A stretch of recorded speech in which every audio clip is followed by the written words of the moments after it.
We good, Scott? Excellent in action. We'll do a roll call first, please.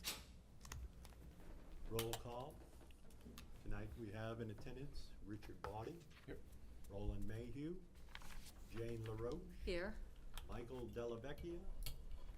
Michael Foote. Correct? Marcia Hayward. Here. Interim Planning Director Kathy Manisi. And myself, Scott Pelchat, Zoning Technician. Let's see,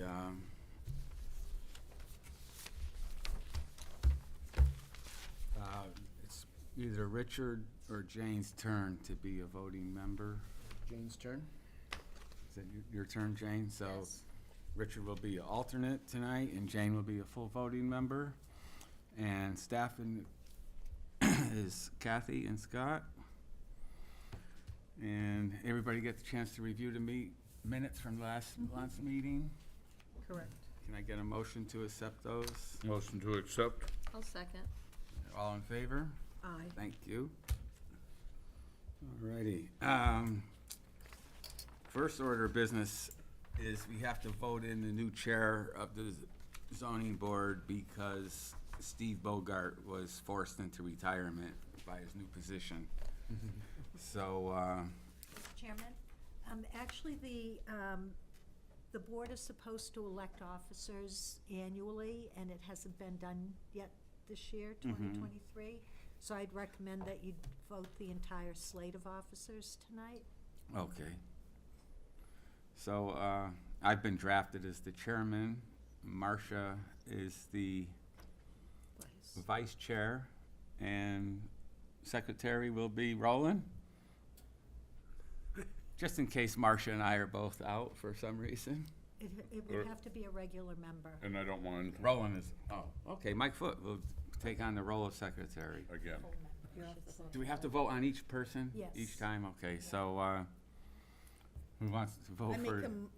Do we have to make a Make a motion? I motion. make All a right. motion that Mike Delvecchia be the chair. I second that. All in favor? Aye. And I'll make the motion for Marcia to be the vice chair. I'll second. Thank you. All in favor? All right. And Mike Foote will be the recording secretary. I second that. All in favor? Thank you. Did we do it? Okay. Okay, Very good, thank Okay. you. that bit of business out of the way. We'll start out with 98 Water Street. They want to do an adjustment to the lot line. Is that representative here? 98 Water Street? Hello. State your name for the record, please. Grant Benson? Grant, Yes. how do you do? Good, thanks. How can we help you out tonight? Well, Warren Cook, he's the one, he actually owned the piece next to it. It's looking for the lot line adjustment.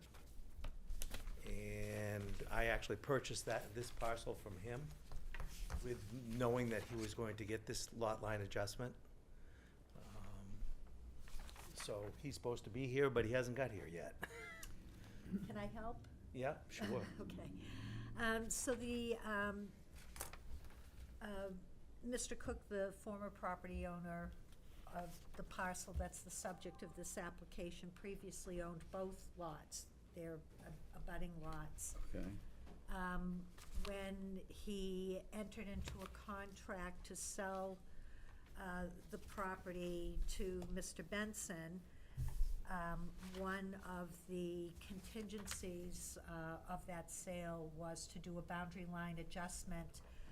Previously, Mr. Cook owned both properties, and the parcel that remains in Mr. Cook's ownership, the parking for that was on the adjacent parcel that Mr. Benson I currently see. owns. Okay.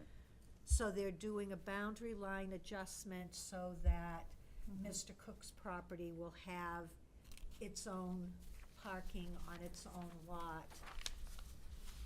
What ends up happening in the end, both of the lots are pre-existing, non-conforming lots. Right. Yep.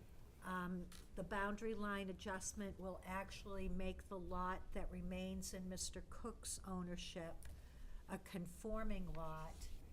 In doing so, it makes Mr. Benson's lot less conforming, or more non-conforming, I should say, than it was previously. But it does resolve the parking issue that exists up there right now. That- Excellent. You couldn't, I couldn't have said it better, for sure.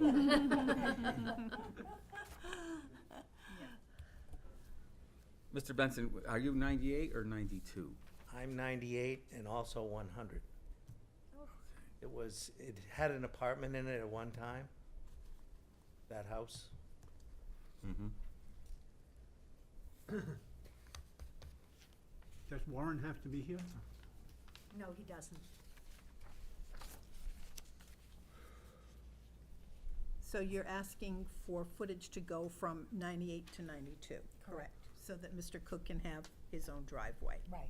Okay.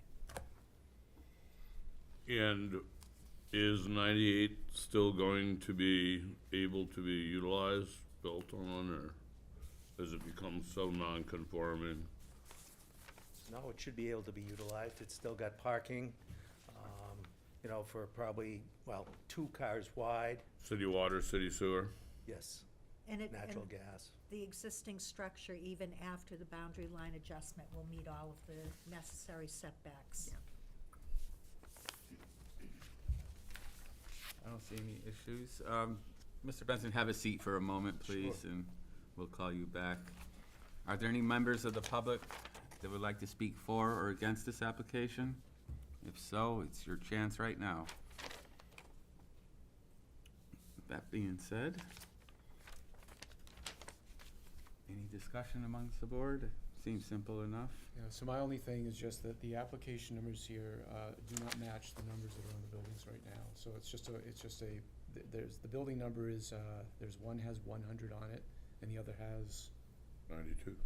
I don't think it's 92, I think it's 98. Either way, the numbers don't match. All I'm saying is let's make sure that we correct this, you know, while it's in process.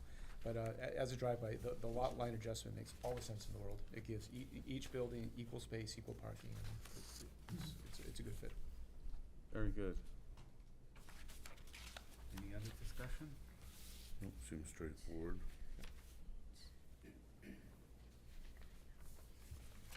I would entertain a motion from a member of the board to approve this. Like to entertain a motion Who's gonna do it? ZO20230073 for a variance. This is for a lot line adjustment. Do I have this correct? And this is between 98 and 92 Water Street. Second. You want to do the finding of facts? Yes, you need to. Right, so granting the variance would not be contrary to the, do that one more time. Variance would not be contrary to public interest because, it's in, these 2 parcels are within a, boundary in which it works to the benefits of both the owners. And the spirit of the ordinance will still be observed. We're starting with non-conforming pieces of property, bringing one into closer conformation, and even with 92, we're not going to encroach on any of our setbacks. Do we have the numbers correct? The tax card shows them as 92 and 98. Okay. So Good the numbers with on that, the building, Richard? the numbers on the building are just different, that's all. The numbers on the building? Yes. Oh, so we can work with them. No, that's why I'm saying it's just a Yeah. clerical thing, and I think that the applicant had suggested that there were various apartments over the time, and, you know, who knows what went on with all that. So just clerical, that's all. We'll make sure that gets taken care of. The applicant will have to come to planning board to finalize the boundary line adjustment. The fire department will be commenting. And since the house numbering system really falls within the purview of the fire department, I'll make sure they're aware of it so they make it one of their recommended conditions of approval. Thank you, Kathy. So we have a Question? motion, second. Almost. Roland? 92 and 98 are listed in the city directory, so. That's what I'm looking at as well. Yep, it's fine. They'll fix it. So, in this, to continue, the variance would not, if it were granted, it would not diminish the surrounding properties. This has existed in this manner.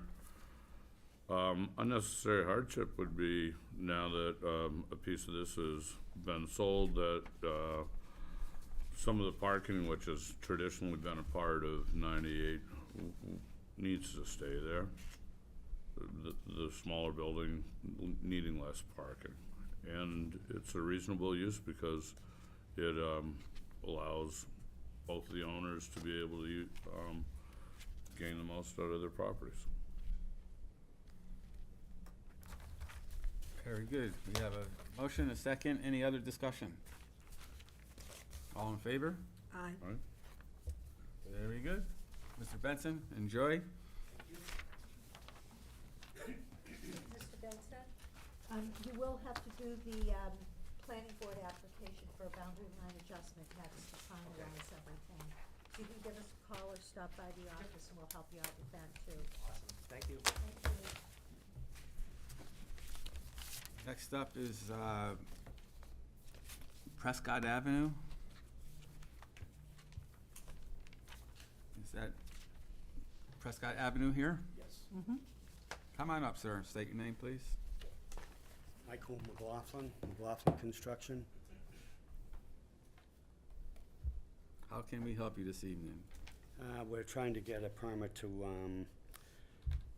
a demo permit to demo cottage number, we thought was number 3, but it's actually number 0.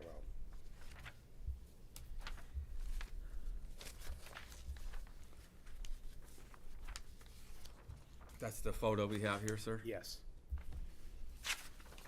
You want to remove it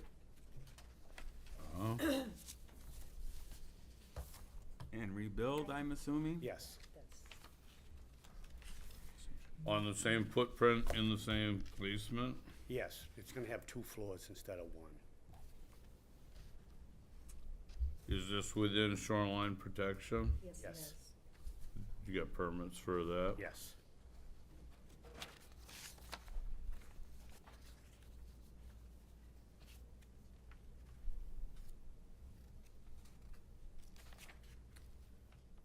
Are they going to allow him to rebuild in the same footprint? Is Yes, that- they are. That's correct? So go double up. And how high would the building be, sir? 34 and a half feet. How high was that? Did you say 30, 34 and a half. 34 and a half, Yeah. and 35 is? Just made it. Is the max. You know, we discussed limiting the height of buildings to the size of the footprint because over on Paugus Bay, next door to the Margate, there's a condominium Yeah, development. I saw it. I saw And, one that's huge. you know, they kind of look like elevator test towers, these houses. And Talking about the yellow one? we never did come up with a restriction. Am I correct, Richard? You had a plan to how many square foot, how high they could go, We have done nothing with it. but we have no restrictions as of yet. There is no zoning that would reflect on that at all. Currently. What's the dimensions of the building like? It was 21 by 17.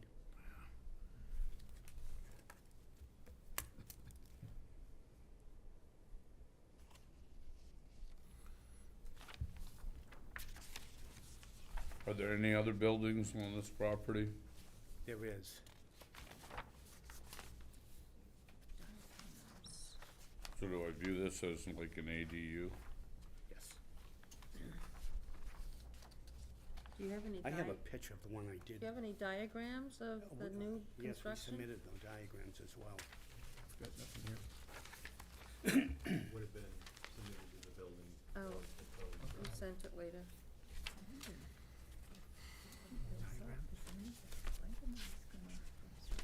But it doesn't matter, Doesn't matter. because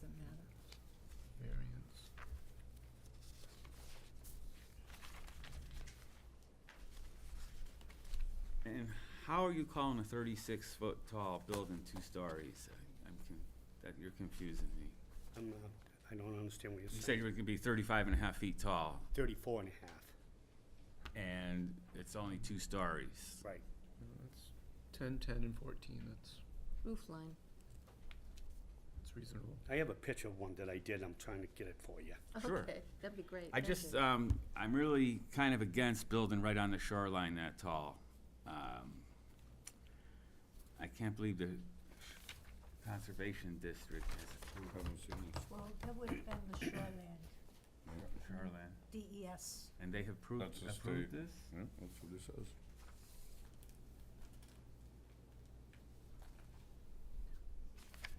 So I think that it would be wise for us to have a copy of that shoreland, because sometimes it has details in there that are relevant. I did one on Pendleton Cove. No, too. understood, yeah. Well, we don't, I don't have a copy of it. Does anybody? Kathy? Do we have? We don't. Okay. Did they submit that to the, Everything that was submitted on my side is in this packet, but did we get anything from, nothing that I've seen, Right, so we have no copies of a drawing, nor do we have we should have those. a shoreland. unless they're in the. We don't have submitted. It'll show you a building There's permit. that. Oh, he's got a picture of We it should now. get copies of those. We should check with them for copies, especially the shoreland permit. Director, is this something that was required on his application for here? For him to have copies of the shoreland or, appropriate, the shoreland or a drawing or anything? No, that's not a requirement that they submit those. So we're just doing land use only is what we're Correct. dealing with, okay, fair. Correct. You can make that a condition of approval if you end up Right. going in that direction.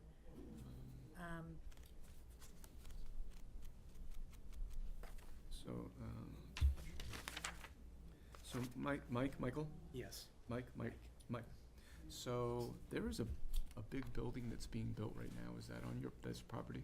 no, That's your neighbor, okay. So there are no other buildings on this property? there is other buildings, there are cottages. Oh, okay, understood. Now, on the tax map, it only shows the one that you've referenced to. There's there's actually 2 parcels. Okay, One of the parcels shows that one, the other one shows 3. okay, so I'm looking at 15 right now, and it shows the one, which is this application here. Which is the other one? I don't remember, Yeah, just, I can show you. This is the town tax map right here. So this is the building that you're speaking of, that you want to take down. Right. And up here, there's 3 more. No, that's the condos. No, so this is the road that goes through. Yeah, right there. Oh, okay, I understand now. Okay, I see this right here. That's a different color, so this is all one One plot. plot, yeah. Now I understand. So this road right here is just simply it's your Well, road. it says Prescott Ave, although Right, it would be a town road.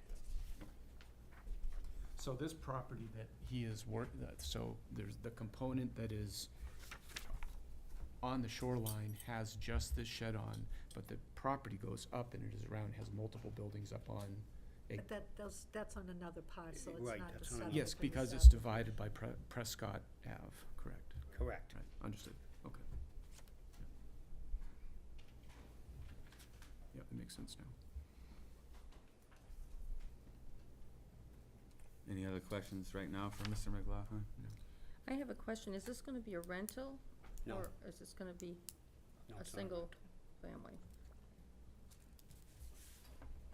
ADU? I do have if you would like to take a look. Sure, pass it. Is that along? Pass it up. Once they hand it forward, we own it.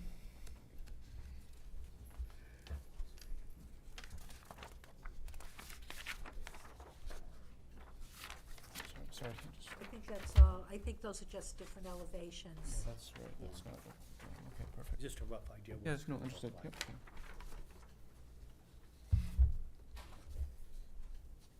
Yeah, I'll pass it down.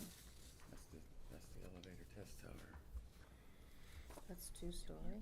Permission to demo and then permission to rebuild. Just rebuild. It's 3 stories, Rebuild. plus a basement. They'll get their demolition separately, okay. Yeah.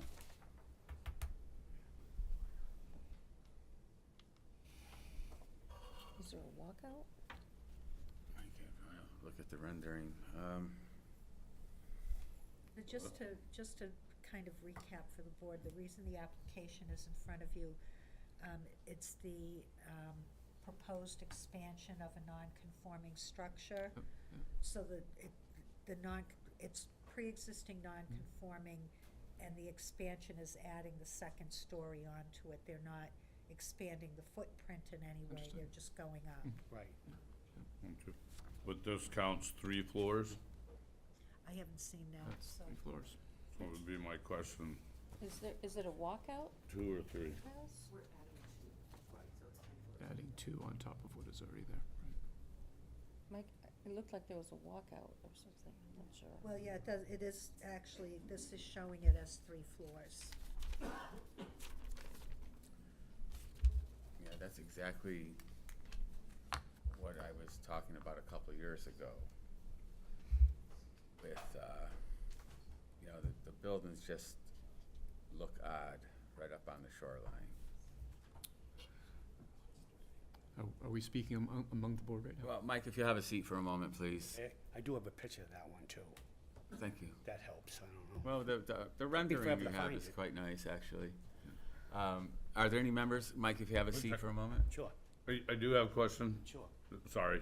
That's all right. So that, what we're seeing there, that's 3 stories, that is a picture of the one you already did? This is the picture of the one I did. And it's All right right. here in town. Yeah. And is this gonna be 2 or 3 stories? What am I expecting? The first floor is gonna be a utility, it's all utilities. It's But not a basement because we're close to the water. Right. Let me bring the picture up, Mike. Let me peek. Still first, second, third. So is he talking about a walkout? Well, the first floor would be like utility, Okay. laundry, things like that. Attractive building. Where is that? That's on Pendleton Courts on McKinley. And I've actually done 2 on them, getting ready to do another one. What's that stack here? It's an outdoor fireplace. Very interesting. Yeah, Can kinda I- neat. That's a nice looking building, but Oops. It does that, doesn't it? Okay. That looks a little narrower than it should, but. have a that- seat, this Mike, one's the and, exact size. I do have another one when I find it out, so I'll show you. very good. Thank you. I have to ask if there's any members of the public that would like to come and speak for or against this application? This is your chance. Okay, let's discuss among the board. William has No, any other input from the applicant Well, Yeah, before we? he's not there yet. go ahead, Roland. Every month I get this from the Laconia Sun. It's something that I'm sure the planning board sends over to the Laconia Sun. This is where I want to read this to you. If I can find it again. There we go. Applicant is seeking a variance from Article 4 Overlay District, Section 235-19, Shoreland Protection District, to allow for the removal of the existing structure and the construction of a new structure within the shoreline setback.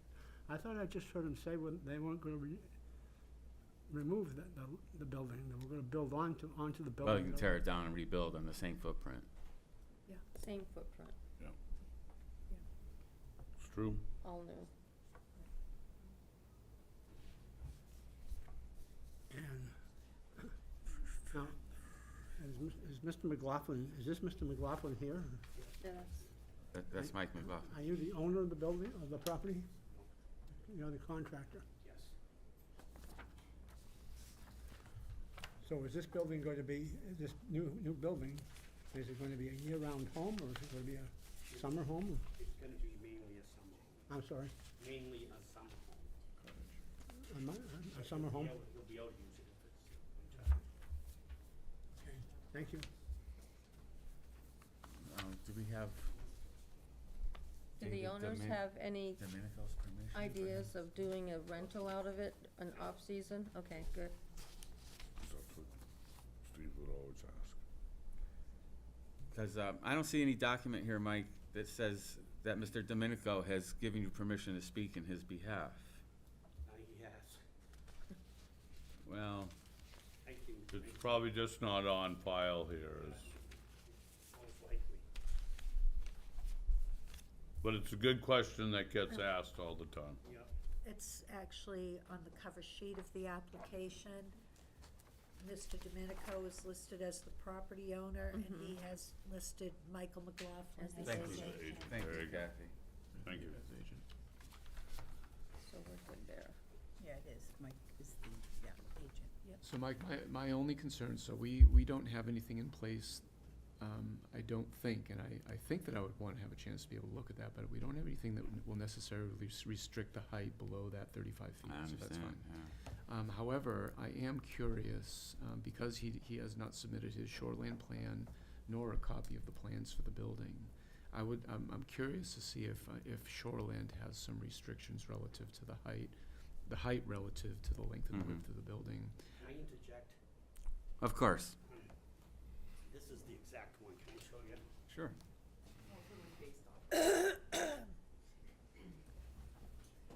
This is the exact one. So it looks totally different than what you're thinking. It is an attractive building, It really is. but that's not 17 by 21. No, this is 19 by 20. Okay. That's a different building. It just Wow. looks like So it. that's Yeah, pretty but it's within a foot. small out. Right, right. It's within a foot. Very good. But so I could change that It's a bigger roof twin. line to bring it down so that that would be, see, this one was, 17, No, this was 31 feet. this has been kind of a regular interview where he's been back and forth. We're Well, basically looking 31, 34 doesn't, it's, you understand my I do. position. I do, 100%. The Okay, applicant I'm really gonna- should be at the podium. I'm sorry. But, you know, we wanna just get rid of it.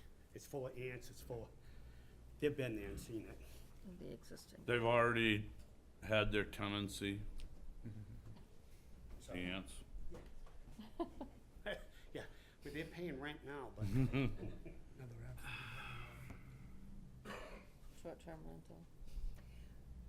If he's under the maximum height, I don't know how you can deny him. No, we don't have rules that say we can't. Well, my curiosity is if Shoreland has anything to say about it. That's my only Shoreline thing. protection. Well, what if we were to Table it. Table it, have him submit his copy of the shoreland, have him submit his copy of his building drawings. He must have something, it doesn't have to be super formal, but Right. building drawings, his shoreland, and that would give us a chance to be able to look at, even on the city side of it, is there anything that we're missing relative to that? But maybe we could approve his demolition for now, maybe that, because I think that is on the application, approve that and ask him to come back next month for, with more information. So that would be Approve- condition? Approve what now? Approve that he's making an application to demo the Demo. cottage that's there. That's not. That's not in this That's- program. That's not for the ZBA Yeah. Okay, to determine. okay, That would be the Heritage Commission right, that would issue the demolition permit. okay. Have they submitted anything? Have they? They were going to, and that's what triggered the shoreline. Understood, variance. okay, that's fair enough, yeah, okay, all right. Can we table it? Yes, the lot is big. Why does the house have to be right on the edge of the water that tall? They have to use the same footprint. Why do we have to? Is there like an offset if you, Because I think that's It's a a shoreline. whole nother thing, once you're not If you read- using. Yeah. if you raise a building, is there an offset percentage that the owner is allowed to increase their building here in the city? They're required to use There the same isn't anything footprint. in the zoning ordinance That says you can regarding go that? like It's 10% more or grandfathered. 20? ZBA can, no, there isn't. Okay, fair, ZBA can establish conditions of approval, understood, but there isn't anything like that in the zoning ordinance. understood, okay, fair. But I think that there's something like that in Shoreland, and I would wanna be able to look at the Shoreland Yes. document itself. Yeah. So should I just make a motion to table it until we get more information from the shoreline protection? I have the shoreline You've got it right here, we got the Oh, shoreline there you protection Oh. here. Okay, There you go, something right there. It wasn't required Right. as documents for you all to have it in particular. should've- Oh, but we're a curious type. Understandable. And that says we can build up to 1,375 square feet. See, there they This go one's only again. 1,201. 1,215. 1,300?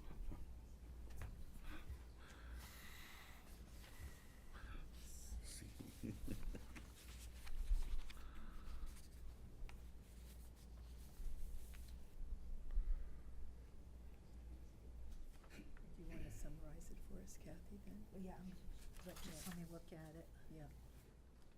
quickly.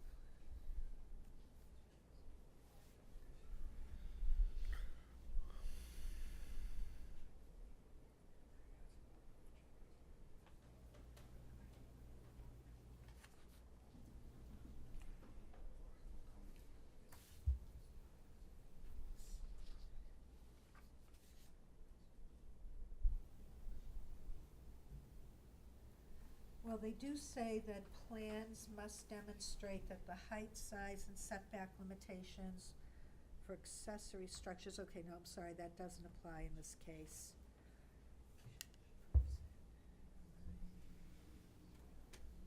I'm not seeing anything that speaks to the size of the structure, but, or the height, but I am.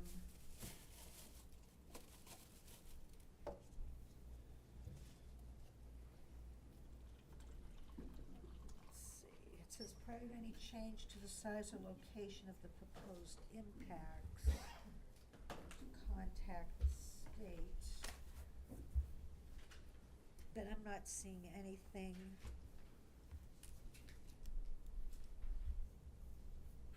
Existing new dwellings, no tree cutting. That's all it says, is that the new dwelling is to be located in the same spot as the existing one. Mhm. Total square impacts 1,375, that's for the area of disturbance. Just make sure. Disturbance.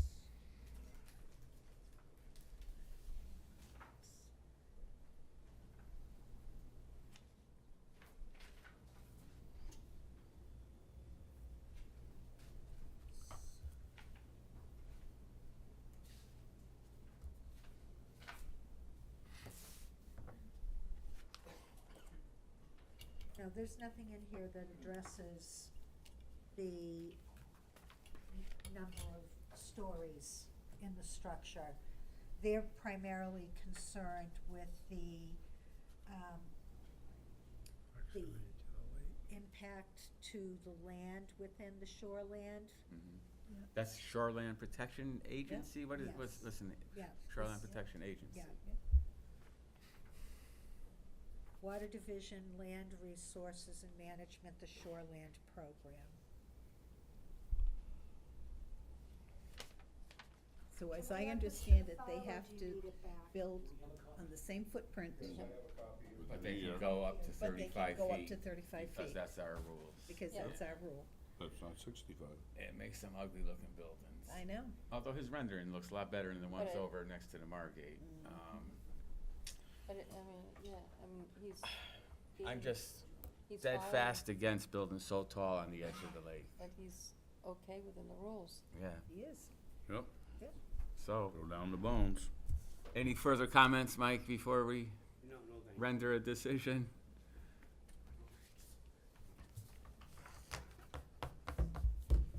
Yeah, he may not like it, but it's okay. I think they say, Mike, you can't see it from my house.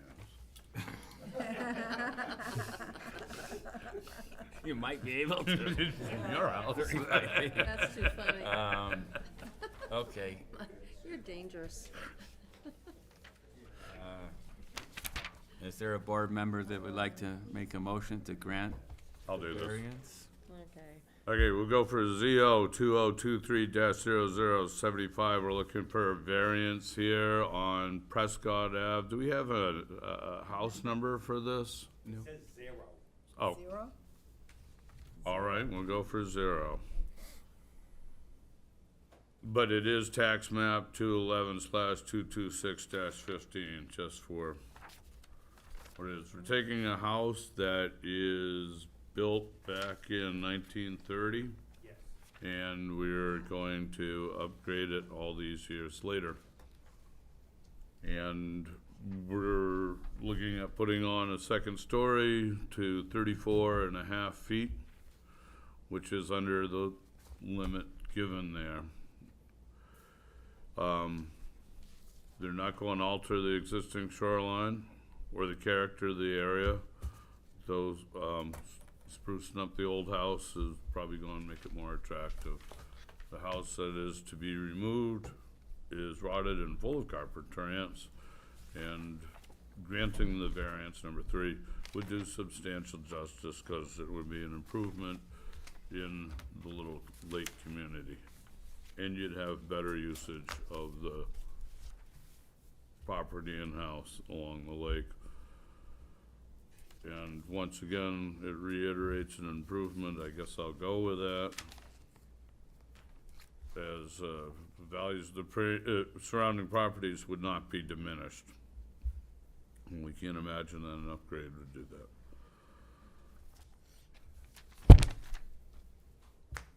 Special conditions, the house being in the condition that it is currently makes it a unsafe, and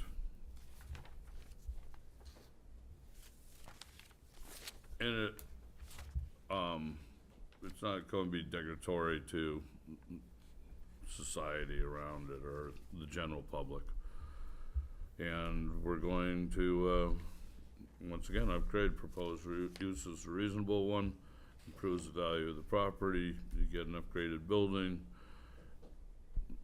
values are good. And as the building exists now, it has no use, and in fact poses a danger. We have a motion. Does anybody would like to second that? Second. Thank you, Marcia. Any further discussion amongst the board? I do have to say that I'm against building so tall, so close to the shoreline. Mm-hmm. Yep. So with that being said, all those in favor? Right? Opposed? Passes 3-2. Thank you. Good luck, folks. Thank you. Thank you, Roland.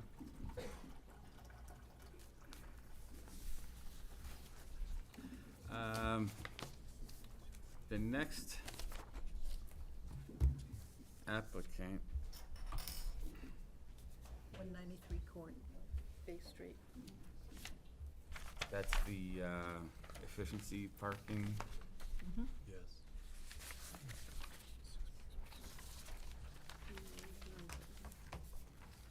193 Court Street. Is that applicant here? Yes, good evening. Hello. How are you tonight? State your name, please. My name is Carmen Lorenz. I'm Executive Director at Lakes Region Community Developers. I'm gonna just take 1 minute to get this up for you guys. Ready for that? Just give me, because I gotta switch it on this. Okay. And I just couldn't. All right, Carmen, this is like your third visit here every month. We kind of know what's going on. But if you want to give a brief summary of what you want to do. Yes, so it's a little bit unusual, I think. Our office is on the corner of Court and Bay at 193 Court, so that's the parcel that is the subject of the variance request. Okay, Scott, I'm ready when you are. But it's related to a project that we're working on, which is one building over on Bay Street. So if you can see here in this picture, our office has the little label, and then there's a house, a multifamily in between, and then on the other side is 1719 Bay Street, where the burned out house is. So right now we have an application before the planning board that's under, it's going on through under the performance zoning rules. And we're talking about the parking situation for that project. So the planning board indicated that they would like for us to be able to provide 12 parking spaces for the Bay Street project. And our suggestion was that we use some of the parking at our office, which is 193 Court Street, for that purpose. So that's the variance request, is to use 6 of the spaces at 193 Court Street for the apartment building that we would like to build at 1719 Bay Street. Nice house. That's the Bay Street building. No. And then this is the apartment building, just some elevation drawings. So this would be a building that would have 12 small efficiency units with a maximum occupancy of 1 person each. We know that not everybody that's going to live here will actually even have a car. So we don't really think that they're going to need 12 spaces for this building, but we're willing to provide 12 spaces. So in order to do that, we sort of paused our application with the planning board so that we could come to you with the variance request at 193 Court Street, so that we could then continue the discussion with the planning board. The issue I have, Carmen, is you would actually like sell a portion of your parking lot to Bay Street. Or you could lease it. Well, essentially, it's all owned by the same entity, which is Lakes Region Community But Development. that won't be forever. And I could see in the future that building on Court Street wanting to be an industrial, commercial building and a section of their parking lot they don't own. So I'm not against your apartment building on Bay Street at all.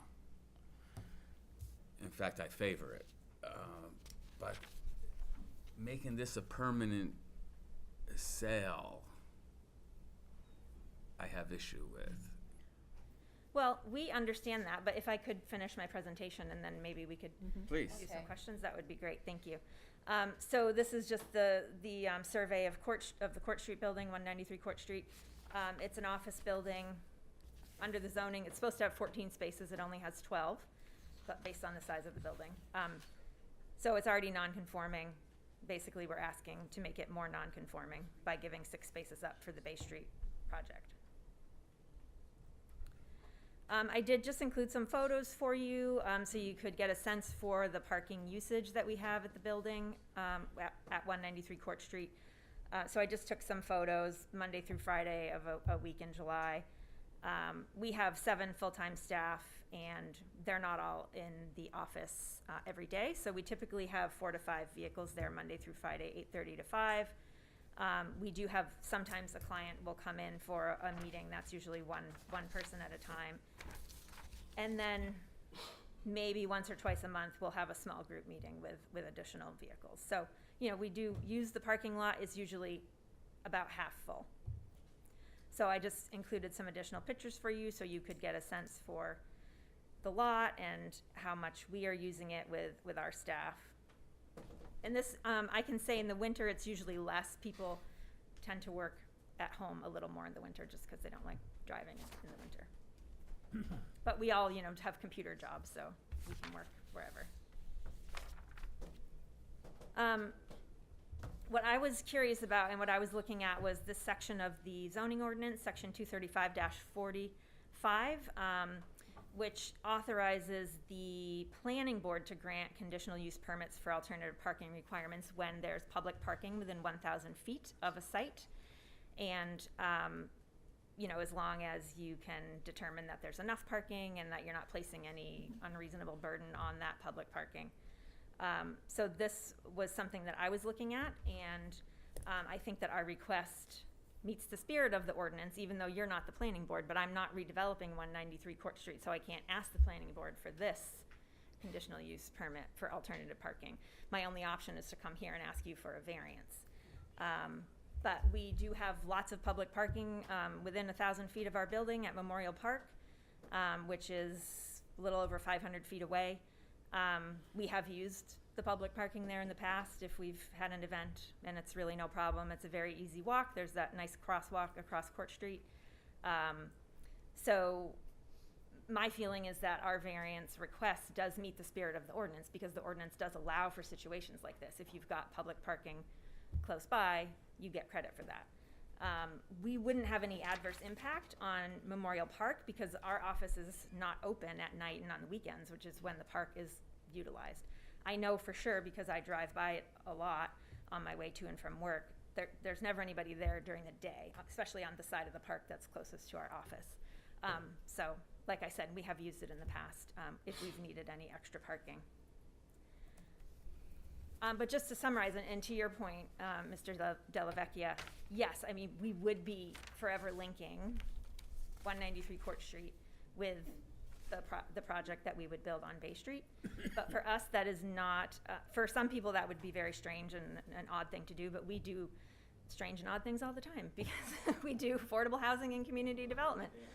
So we're a nonprofit organization. We've been here in the city of Laconia for 30 years. A lot of the projects that we build, we enter into 99-year land use restriction agreements. That's very typical for us as an organization. We're very comfortable doing that. We would have on the Bay Street building, we would have a 30-year land use restriction agreement there. So we cannot use the Bay Street building for anything other than the supportive housing project that we're proposing. That's a requirement by New Hampshire Housing Finance Authority as in exchange for the funding. We're happy to sign a longer one with the city if that would make the city more comfortable. And I think as far as 193 Court Street, I mean, we have no plans to go anywhere. We've only moved into that building 4 years ago. But again, we've been in Laconia for 30 years. We've always had our headquarters here in the city.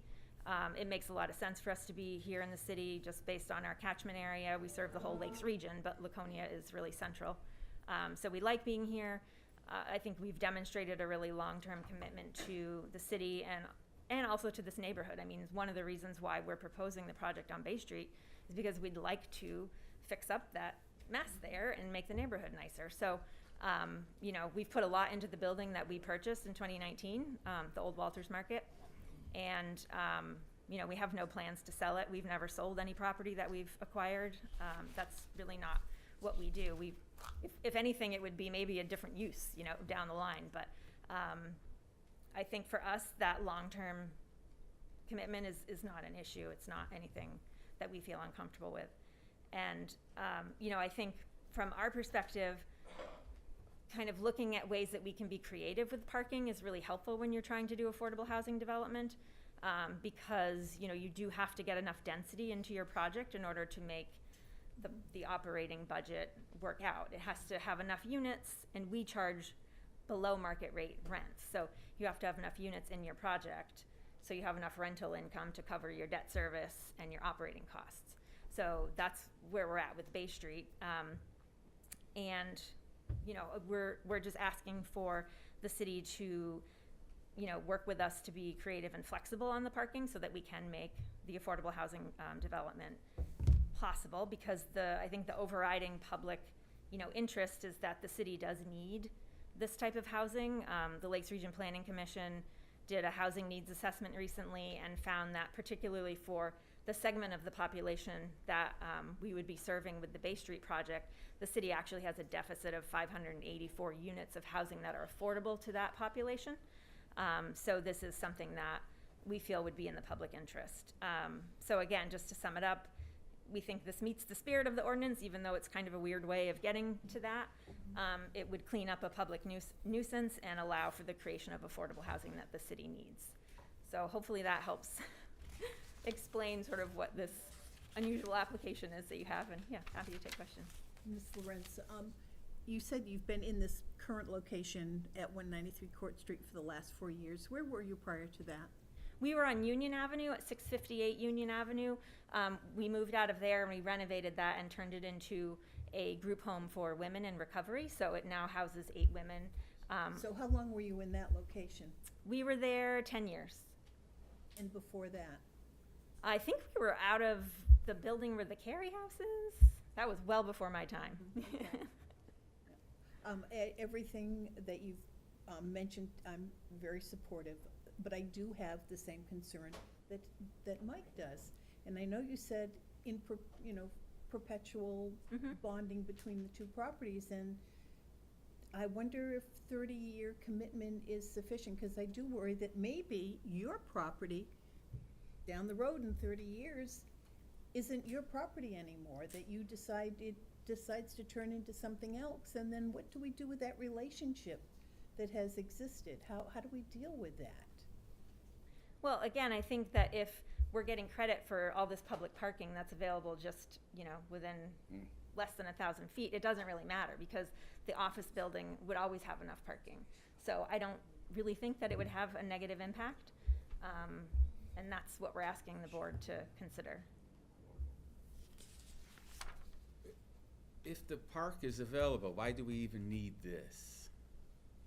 Well, the planning board said that they could not consider our request for the CUP for alternative parking because it would be putting our office out of compliance with the zoning. And so they said we had to come to you and ask for the variance. Okay. I have a question. Go ahead, Roland. This is for our planning director. Has the Pearl Street parking lot been declared a city parking lot? I never heard that it was. Which parking lot is that, please? Pearl Street grounds, where the baseball field Memorial is. Field? Memorial Field. Isn't that a Parks and Rec property? Mm-hmm. So, therefore, it would be, it's municipally owned. I don't think that it's designated It's not parking. specifically as a public parking lot. It's not a parking lot. I just want to clarify that because if it's within 500 feet, you would be right, but I don't think you are. I think that is a private lot, and I don't think it comes under the designation of a municipal parking lot.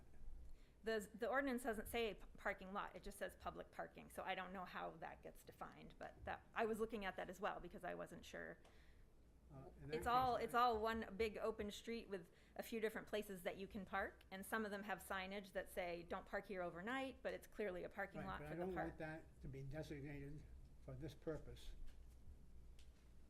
Now, over on Court Street, Mhm. how many parking spaces are in that parking lot? There's 12. How many parking spaces are you required to have to operate in your building? The ordinance says we would need 14. You need 14? That's what the ordinance says. We don't need 14, but that's what the ordinance says. So Then you're gonna you're get the waste. already deficient. Right. Is there going to be some kind of a parking lot designation that these certain spots are for that building only? My Are you gonna understanding paint is- them like Yes. color red for one and My understanding is we would have to spray paint on the pavement the spots that are designated for the Bay Street building. one of the biggest problems we have on the zoning board is parking in the city of Laconia. More people come in and try, with not enough parking and try to find numerous ways of getting around the requirements that the zoning board has set up. To have somebody come in, and I appreciate what you people are doing too, because just last week, we gave Summer Street, the go-ahead, last month, the go-ahead and do what they wanted to do, and we had to, interpret some rules. Yep. But this, we have to look at what a governmental agency is asking us for, and what private people are asking us for, and we can't make a difference. And I'm sorry, but it looks like you need a lot more parking spaces than you have over there. And until you come up with something, I'm not gonna vote for it. Well, as I said, the ordinance does provide for situations like this where a site does not have enough parking, and that's why it allows for you to get credit for parking if you're within 1,000 feet of public parking, which we are at Memorial Park. Well, So that's then why you- I'm making the request.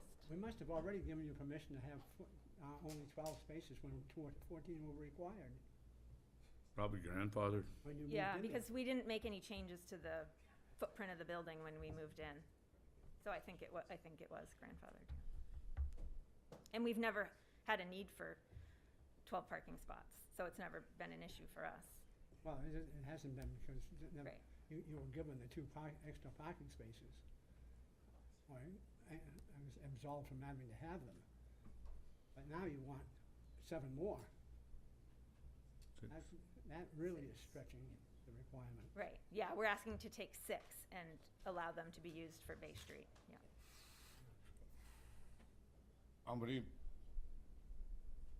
parking spots on Bay Street are you gonna be able to have for that building? 6. We'll have 6 there, 6 there, and you wanna put 6 otherwise? correct. How many rooms in Bay Street? There'll be 12 small efficiency apartments with maximum of 1 person per unit. Our assertion, to be honest with you, is we don't need 12 parking spaces for Yeah. the Bay Street project. The individuals that will live there, 10% of them at most have a vehicle. But the planning board has indicated that they would like us to have 1 parking space per unit for that building. So that's why I'm here tonight. And that's a reduction of 0.5 Right, over from the requirement. 12, all right? Any other questions of Carmen right now? Not till Carmen. Carmen, if you have a seat for a moment, we'll take input from the public. Sure, thank you. Sir, state your name, please. James Poisson. I live in James? James Poisson, Poisson. And I'm going to be against most of these variances tonight. So I'm going to start right now with, this is ridiculous. We're not going to, do you think those people are going to walk that far? Do you think, number 2, that we can take care of that? Do you think that they're going to shovel? Because that's the last place the city cleans up. So that's ridiculous to even call that public parking. So let's stop with that. There's no dire hardship for this company. They just keep popping them up and trying to buy more and more of these to put in. I wish I could make everyone's, rainbow dreams come true, but that's not the case. And we have the rules. You read it. They're already 2 over their parking place. And to say they're not going to work home, guess what? Google even went back to work. So to say that they can work from home doesn't cut it for now. And forever with a company is not forever with that company, because they've already changed their name once. They're really only about 4 or 5 years old. You can't say they were that other company. My belief is going to be that we shouldn't do it based on solely on the variance. There is no hardship. It's not going to bring in any kind of tax revenue to the city. And it's going to create a hardship for that. We just put all these new pickleballs in down at Memorial Park. Guess what? It's popular during the day now. And people want to use it and they want to park there. So there's my speech for that one. Your address, James? 35 Dixon, Dixon Street, Laconia. Thank you, sir. Thank you. Anybody else? Mr. Cheney. Good evening. My name Name and is Bruce address, Cheney. please. I'm a resident of Ward 1. I want to make it very plain, I'm here neither representing the planning board nor the city council. Excuse me. My concern is I tend to echo these concerns about parking shortages. And I suspect many of you have noted a number of projects around the city over the years that were supposed to go this way and ended up going that way.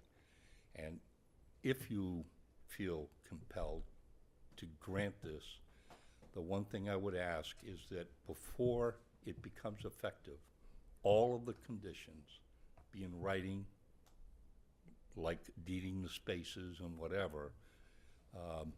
I'm concerned about the property on Court Street being sold 10 years from now and being without sufficient parking. So they'll be in here looking for a variance. I think this is the wrong time and the wrong place, and as I said before, my concern about a number of projects has been over the last year or so that promises are made, but promises aren't always kept. if you're going to do this, please make sure everything is in writing and official and irrevocable, or we're all gonna pay the price for it somewhere down the line. Thank you, Mr. Thank Hill. you, Bruce, thank you. Well said. Sir? I'm Walter Poisson, Poisson. I'm from 33 Highland Street, Laconia. I fail to see where they can't put 10 units in that as opposed to 12 to make that happen, to allow for their parking. That's what should really happen here. Is there's their spots, there's their property, not divided by another property, not saying that Memorial Park is a parking lot. That fence is closed and locked going down where the ball fields are, you know, where the actual big ball field is. That's parked and that's locked and closed in the wintertime, nor do they plow that. So are we gonna plow for them as well, calling that public parking? And I think that that's gonna be a theme again for their other upcoming project. But really, they should be making the property allowed for what they have for a number of units. And that's what I think they need to do. And since it's not going to be any kind of money to the city, but rather a cost to the city, that's the way it should be. Thank you. Thank you for your comments, sir. Ma'am? Hello, my name is Paula Ferentz, and I'm the Executive Director at the Belknap House. I've been there for the past 4 years, and this is Don House, President of the Board of Belknap House. We are abutters, so we've been invited, but we've also been supporting the, this project as well at, at the planning board meeting. As abutters, we do not have any issue at all with it. We also note that there are plenty of parking spots available there. And also, I'd like to share that I know people, have said this before following the planning board meeting, and it's a misconception that the amount of units that can be accommodated in this building, less than 12, cannot happen, because that is what the, how it's going to be set up so that it can be sustained. Obviously, the Lakes Region community developers are, they have high integrity, they have been around for many years doing many projects that have only benefited people, citizens of Laconia and the outlying areas sometimes. And what it is that I think people have a misconception about what it's also about. Belknap House has worked collaboratively for all the years that I've been there, so 4 years plus, just about that time. And they have, people have also presented misconceptions about who would be there, what they're going to be about, and it is, they have been tenants of and have worked closely with residents that we've had at Belknap House, because we have had that relationship and they've been able to rent from the projects that the Lakes Region Community Developers and Lakes Region Mental Health, who are also partnering with this project. So I can speak to their accountability and their high integrity about what their work is about. I would also just like to say to this group, you are serving the city, and I thank you so much for that. I believe that, all of us are serving the city that are, in the nonprofit world, and so I do ask that you support this with reasonable viewpoint to that, which is going to be the outcome, allowing 12 people housing at this time, because it's, and not, at an expense to you. So, very strongly in support of it. And I want to just point out, I know Tom Cochran had mentioned this. He wasn't here at the meeting, but he had supported it through someone else sharing it. The tavern holds many people. The projects, that housing, and they have very few parking spots. And they do share and say the certain population that they're providing for do not generally and will not, more likely will not have vehicles. I just feel like if we can embrace what is being shared as reasonable and truthful to an extent, I think that's what, you know, you can base foundations and your decisions on. So I think that's very similar to the population that Carmen is speaking to. She is trying to accommodate so she can offer a project that she can help remedy Bay Street's property that's burned down and make it into a, you know, a nicer place, and that it can serve people that don't have any place to be. Thank you, Paula. I'd just like to add that I think Laconia obviously needs more affordable housing, and so I think the Bay Street project is something that offers that. And I think you need to look at innovative solutions as for ways to provide affordable housing. Now, the issue seems to be just how can you get additional parking for Bay Street? And I think they've come up with a good solution because they don't need all the parking spots, and we can tell from across, you know, living across from there at 200 Court Street that they don't use most of the parking spots. So I think it's reasonable to take 6 of their spots and use that for the Bay Street, which is a short walk down the street from there. So we're very supportive of their project. Thank you. Very good, sir. Thank you for your comments. Yes, ma'am.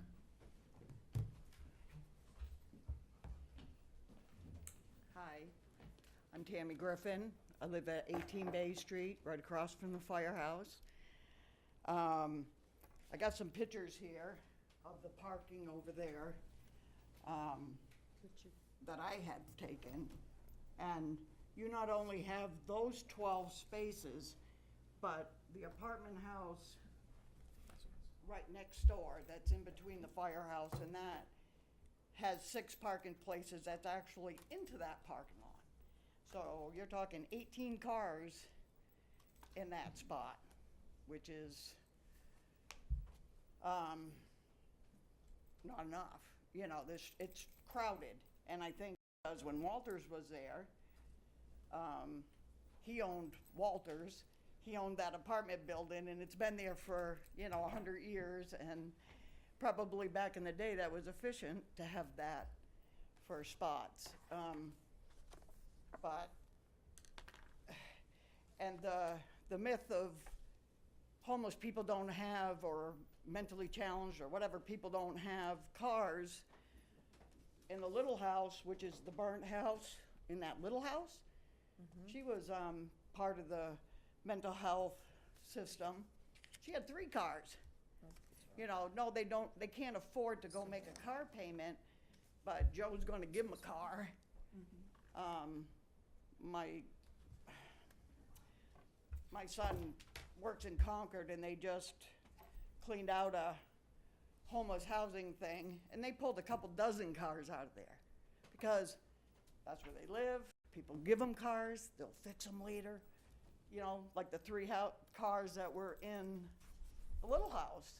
And the house that burnt, there was 10 people total on that property, and there was 1 million cars, and they took in homeless. They, you know, did all that. So to say homeless people or people don't have cars, that's not so. And I guess, and you know, when considering this, that was 10 people. And I got 19 pages of police reports for 4 years having 10 people living in there. Now you want to put 12 in there, the density is too much. That's why the parking ain't gonna work, because it's still the density of the property, you know, and allowing them to give 6 spots. You know, we got a whole state park, we got 200 acres, make that a homeless thing.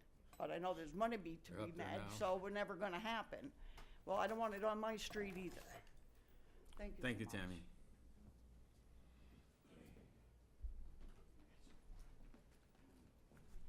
Hi, I'm Mike Little from 16 Charles Street here in Laconia. I had all kinds of cards with all the statistics, but you guys took all my thunder when you started going through the math on the property. I would like to correct Ms. Lawrence. It's supposed to be 15 spaces in the current square footage, which would be about 150% increase from the 250 that's supposed to be there to go into 628. That's my spiel on that. I'd also like to point out that this isn't the only variance that they're requesting. There's a number of variances. So this is just piling on the number of variances that they're requesting. You guys happen to have this one before you today. I also, this was mentioned earlier, the Summer Street property that was recently requested to be rezoned to make it into 9 units over 8. I think that was a great project. It was already 8 units with 3 bedrooms and a shared common area. It made total sense to do that. The thing that really surprised me about that development is that they purchased that property, Laconia Housing purchased that property from Lakes Region Mental Health, and they're claiming that they don't have enough beds. I found that very surprising and thought you all should know. I think that's it for me, but thank you very much. I Thank am you, against Mr. the Little. project. Is there anybody else that'd like to speak for or against this application? Yes, sir. Hi, my name is Harry Bean. I live at 234 Salt Marsh Pond Road in Guilford. But I own pieces of property that you can throw a rock and hit this piece of ground here. I own 8890 Fair Street, that's in a butter. That's a duplex. I own 96 Fair Street, that's right next door. I own 31 Bay Street, that abuts the other 2 that I own. Let's see here. What I have is a petition to deny 17 Bay Street. And I got 37 people have signed this petition, and they live within 200 yards of this place. Nobody down there wants this. You're gonna find that, you know, like the Belknap House and places like that, they're all gonna be on board with this application here because they're all paid by us to do all this stuff, you know, nonprofit. Let's go with the affordable housing. There's a whole bunch of people in this town that doesn't realize what affordable housing is. Do they think that this here, you go to Lowe's and they give you half price on all your materials? Probably not. When they go get all their contractors, you think they're gonna get them at half price? Probably not. The only reason it's affordable housing is because you and me pay the difference. And we have enough of this in this town. But I want to, you know, this is gonna be non-conforming. You know, they're gonna have 12 units. They're supposed to have 18 parking spaces. If you give them the 6 from the other, that makes the other property have less than half of what they're supposed to have by law. They'll still be 6 short where you move these 2. You know, this maximum of 1 person, that's a fairy tale. I've been a landlord in this town for 50 years.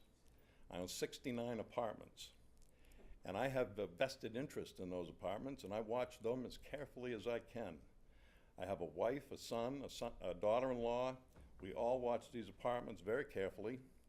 And in the apartment building right behind where she wants to put these 12, I wound up with a drug overdose the other night, 2 or 3 nights ago.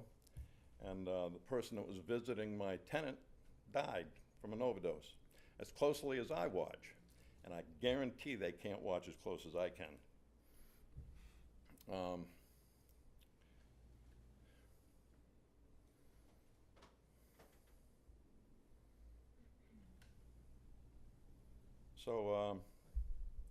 You know, this nonprofit thing, I think as long as they spend all the money that they get, that makes it nonprofit. I'm not positive on that. So I think to maintain nonprofit, you just pay your employees more. Then there's no money left over. I don't know if I'm correct on that, but that's how I feel about it. So I'd like to read this petition. It's 5 lines. Go ahead, sir. The people signed below agree that the proposed development of 17 Bay Street located in Laconia, New Hampshire should not be approved for the following reasons. Number 1, the development would change the character of the neighborhood.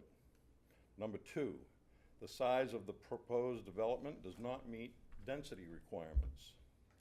Number 3, the parking request of 12 parking spaces does not meet the requirement of 18 parking spaces. The development would provide 6 on-site parking spots and 6 off-site parking spots.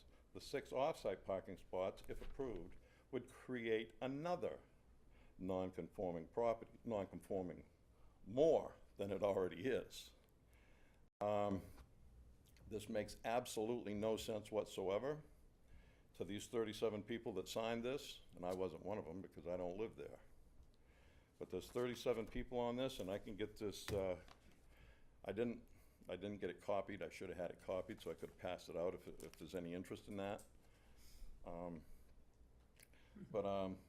I'm gonna say something that might be a little controversial here. I think this young lady's real good at putting lipstick on a pig. Thank you, Mr. Bean. Thank you. Yes, ma'am. Hi, excuse me, good evening. Ann Nichols, 1140 Cherry Valley Road in Guilford. I'm not a resident of Laconia, however, I'm a board member for Lakes Region Mental Health Center. I'm very disappointed in a lot of what has been said tonight by Laconia residents. A lot of the information that you've just heard is not accurate. You may have pages and pages of police reports, but those are all former tenants that aren't there anymore and have no place being compared to this project at all. I think if I hear the residents in general of Laconia scream, we don't have enough housing. We can't hire people to work in our stores because we don't have housing.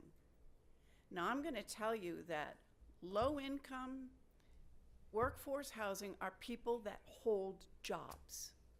We're not talking about people that are pitching tents right now on the side of the river.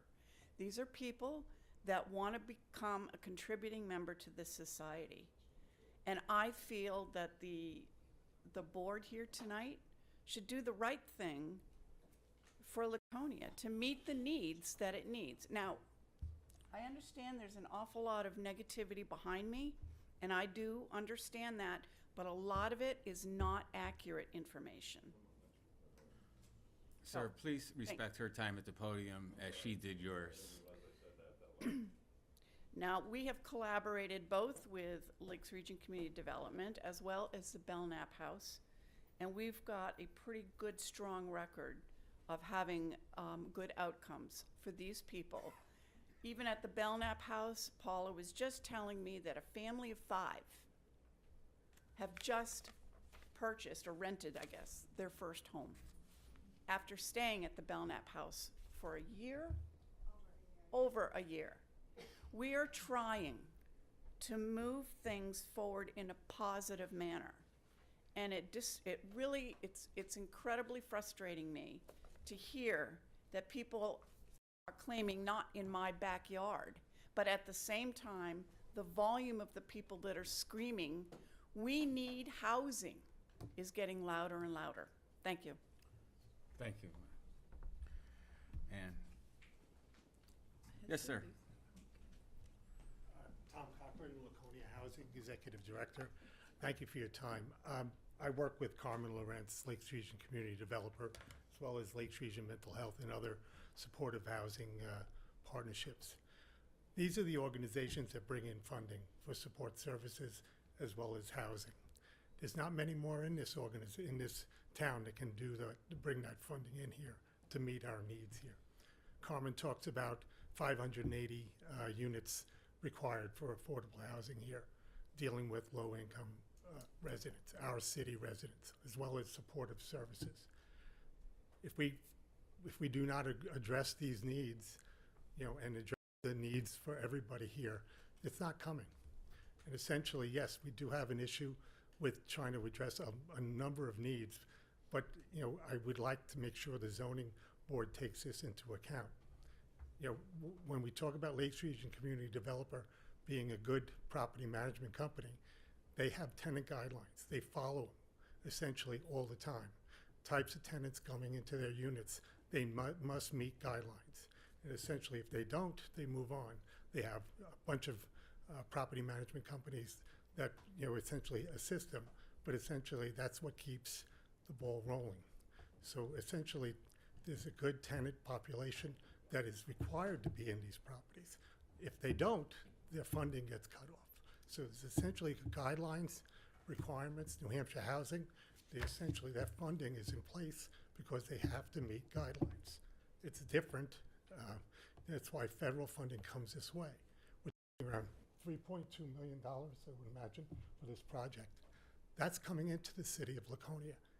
If we don't get that money in here, nobody else is bringing it in. Thank you very much. Thank you, Tom.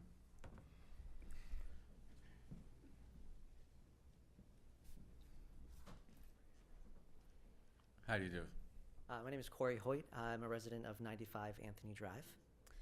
I would ask the city to prioritize people over parking. I think there's a housing problem and a parking problem downtown, but people and their livelihoods and where they live should be taken into account over parking, even with these special requests.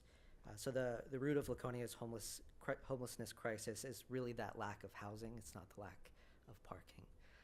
And I would ask you to consider those people in this request. Thank you. Thank you, Corey.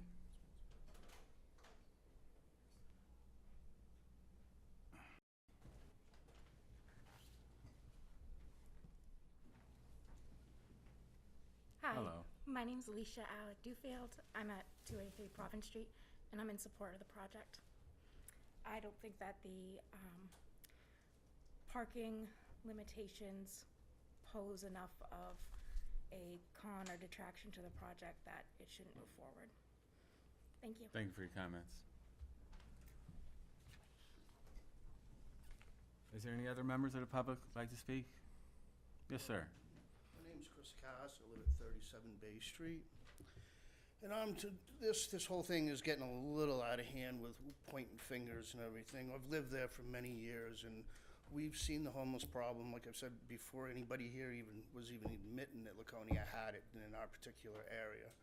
I think what we're worried about is also when they were talking about these buildings, they're saying 6 people of this caliber, they're saying 6 people of this caliber. I'm not against taking care of them, helping the homeless at all. I mean, I let 2 of them in my street, onto my house on freezing nights, soaking wet, dried them out, gave them a room to stay for the night. Had to get them out in the morning. They didn't want to leave. I've tried and tried to be nice to people as far as that goes. But they're also talking about mental illnesses with the other half of it, like it's a project, as something that they've never done before, is what I heard. I mean, we have a lot of young children on this street, and as far as that goes, and young families, people that are hoping to have a normal life here, and we wait till the evenings. They're saying they're going to have somebody there during the day, all day, to monitor things. And then in the evenings, when they're gone, all of a sudden you build it, they'll show up in the evening with their friends, and they'll be hanging out. And these are the things that the general people in the general area of, because we've seen it many times. And again, nothing against anybody that's really trying. Hopefully, when they say it, they've also admitted that when they get somebody in there, that they're not going to be able to just throw them out because they start breaking rules right away. You got to go through a process. They're going to be there for at least 6 months before they can actually get them out. Everybody that I have talked to is worried that it sounds like Laconia doesn't hear them, everybody that I have talked to. I'm the one that walked and get this petition signed and talked to everybody. And everybody's real worried that Laconia doesn't listen to the people that are paying the taxes. They're worried that Laconia's going to do it anyhow. I mean, I found that a little hard to, swallow a little bit, being a taxpayer for 34 years now. Maybe a 6 unit, I mean, it seems like a lot to put on a third of an acre. That many units in one, with all the congestion we already have with the boats and the commercial land down by the lake and everything else that's going on. Half the time I can't get down the street when I come home from work. Now they're talking this much more. I mean, how are these people supposed to get a job if they don't have a vehicle? This is what they're promoting, is for them to be able to take care of themselves, and if they don't get a job, I mean, sure, there's other ways. Sure, but I haven't heard anything. They mentioned, well, maybe we'll bring in a bus. I keep hearing, maybe we'll do this, we'll do this. But the probabilities of this actually happening, I'm hearing, yeah, we're gonna do this, we'll do this. And I just don't want this to fall upon deaf ears. And I don't want anything bad to happen to any of the neighbors in my neighborhood. If somebody gets off their meds or this or that, things do happen. And I just don't want that to be on anybody's head. Thank you for listening. Thank you, sir.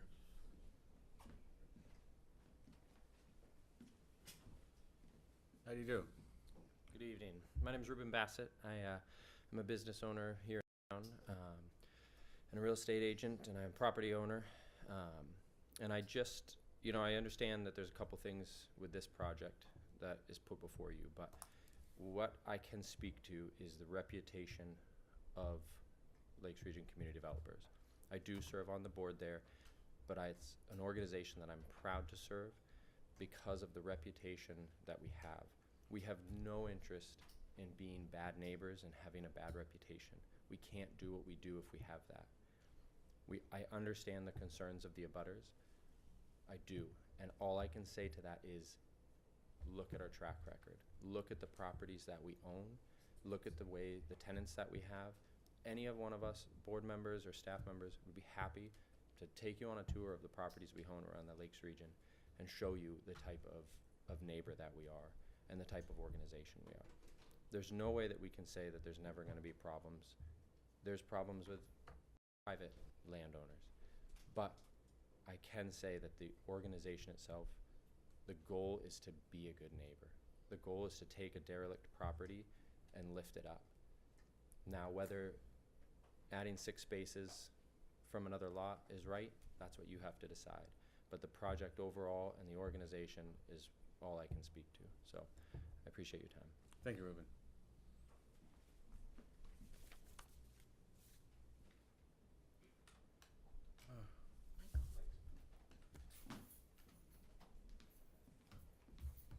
Hi, my name is Vincent Rasso, 45 Bay Street. My mother, Jean, is the 81-year-old. She is 43 Bay Street. I have no reason to dishonor what their intentions may be here, but when there's a zoning regulation, it can't be suppressed for one reason or another. Because if Harry Bean has abutting properties and the same situation and was standing before you, it can't be tit for tat, one for the other. I feel that it has to be consistently pursued. And if they're willing to be neighborly partners, they should come to a conclusion that meets the regulations set forth by the city of Laconia and all aspects of it, including the parking regulations. That's all. Thank you, Vincent.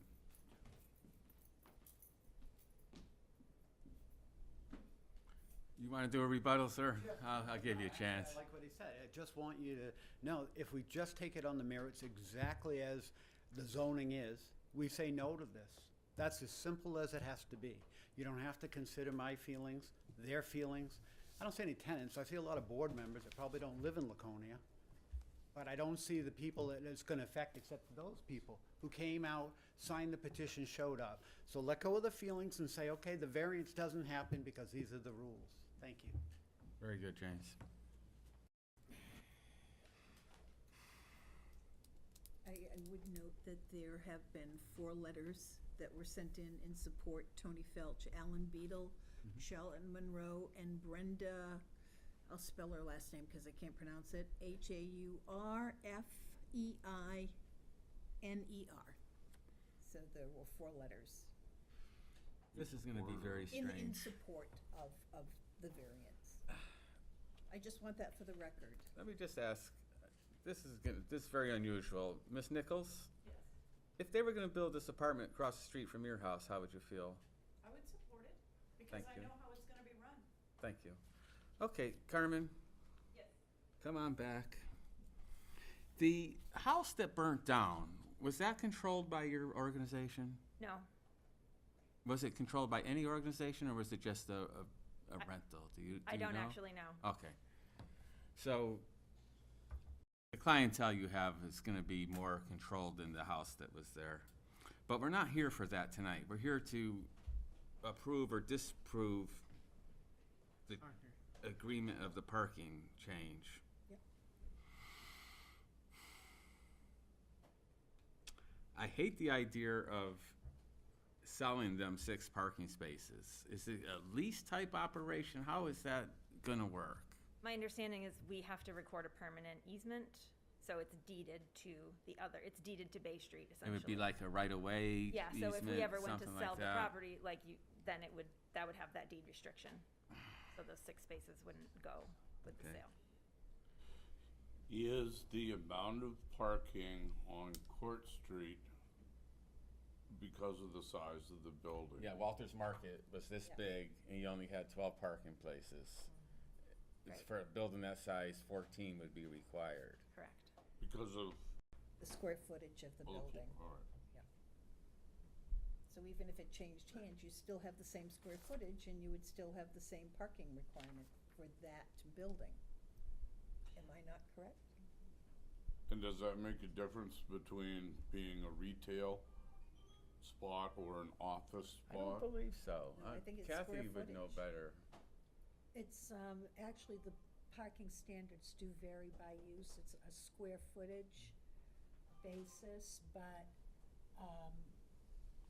retail, the number of cars per square foot varies from a commercial office per square foot. In this case, it's the parking requirement for the office building. It is based on 1 space for every 250 square feet of office space because it's a single tenant. If there were multiple tenants in that building, the same square footage, the parking requirement would increase.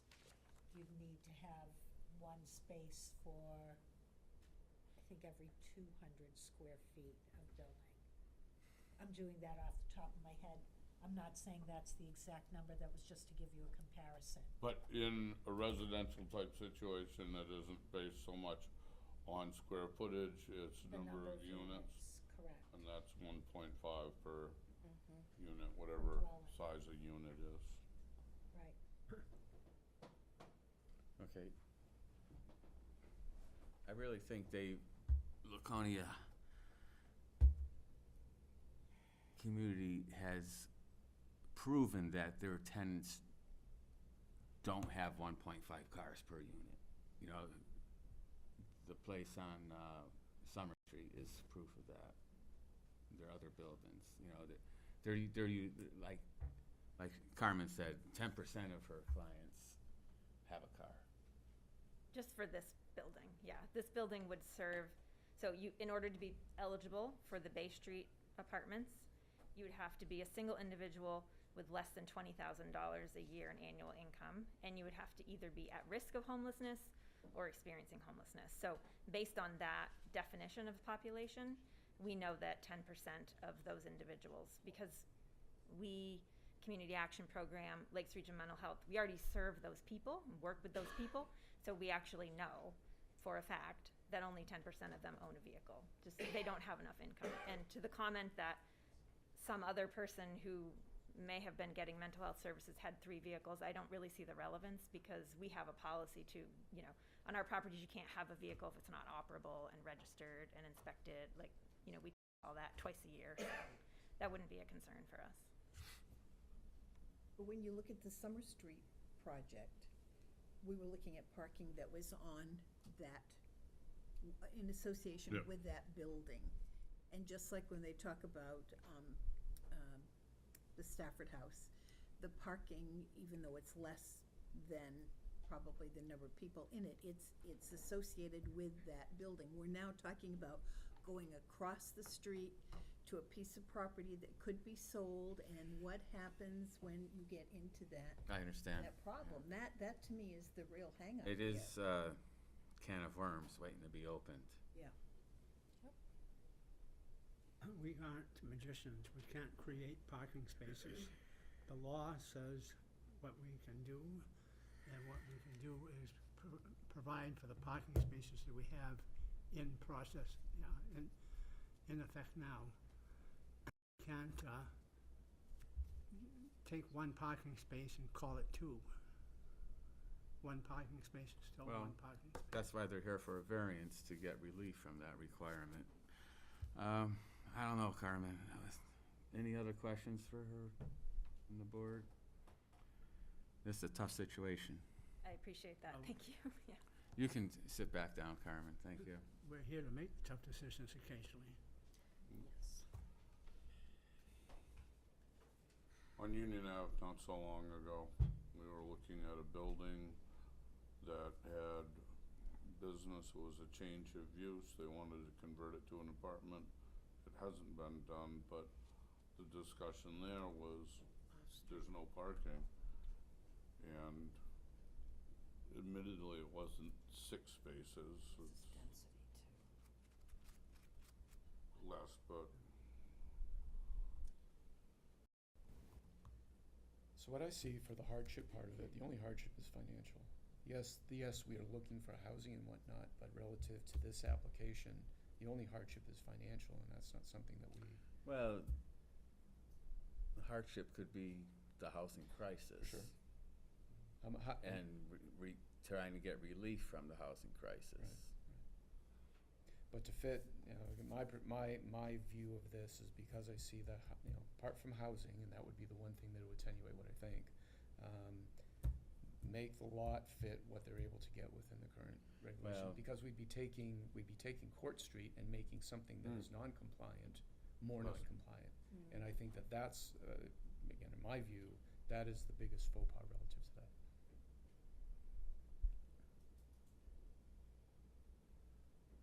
I didn't ask this question, but is this house to be rebuilt on the same footprint? Is it a different design? All new design. Yeah, because they want to turn it into efficiency apartments, so it is a different design. There's gonna be 12 efficiency 12 apartments. efficiency apartments. But they had a barn there before? Well, I think that my guess is probably they're gonna take everything down. If they're gonna be rebuilding it, Oh, it's probably gonna be all new. Yeah, I mean, 0.3 of an acre is not a lot of space. No, that's what I've got.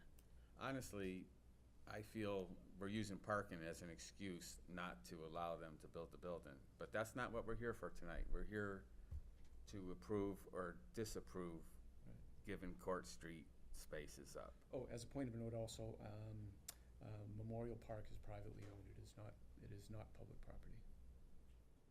They may use it as such because they have the fields there, but it's owned by an LLC. No way. The things you learn. Thank you, Richard. This is public park, but it is closed. Part of it's closed in the wintertime. Very I interesting. play softball there, so I know. But not in the winter. No. Different kind of balls. You don't plow. This is a tough one. Well, we have an application. Do we have any motions for or against the application?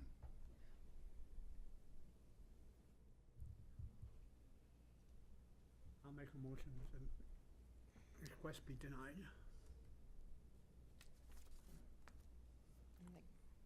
Findings of fact. And the facts and support. The fact is supported. There aren't enough spaces.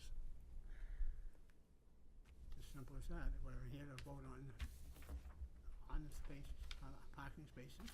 That's what I'm talking about. We have a motion? Is it strong enough? A motion to deny the variance.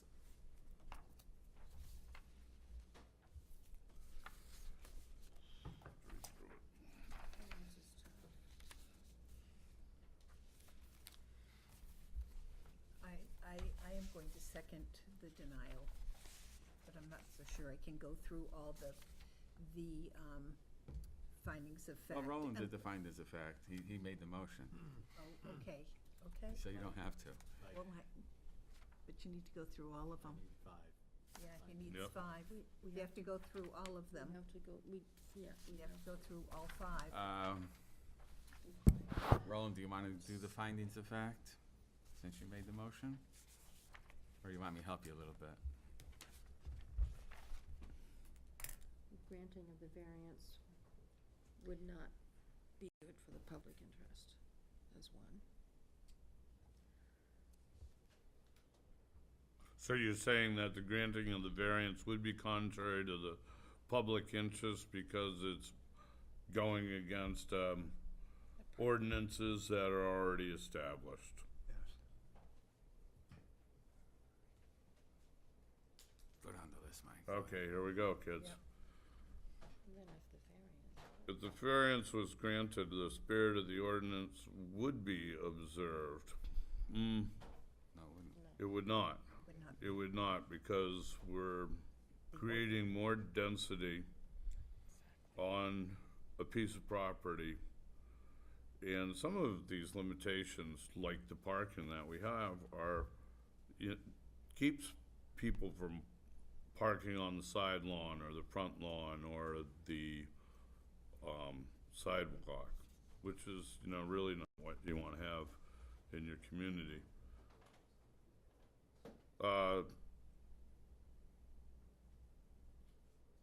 With substantial justice, the planning board cannot consider a CUP for alternative parking unless the ZBA grants this variance. Well, the ZBA is finding this difficult to support, and so that may be that way. There may be some other way out of it, but for what is available there, the values of the surrounding properties would not be diminished. Well, I'm curious here, if you're walking from Court Street to Bay Street, do you really go out to the sidewalk and walk down, or do you cut through the backyard of the house that's there? Just how neighborhoods work. So I think that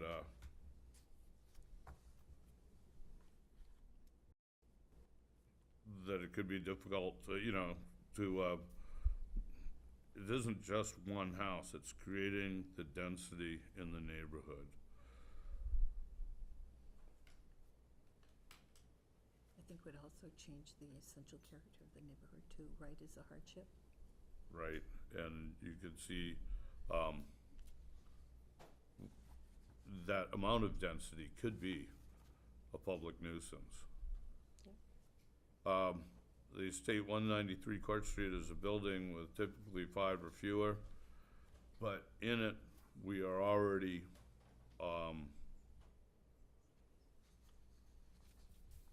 they're supposed to have 16, and we have 14 and 12.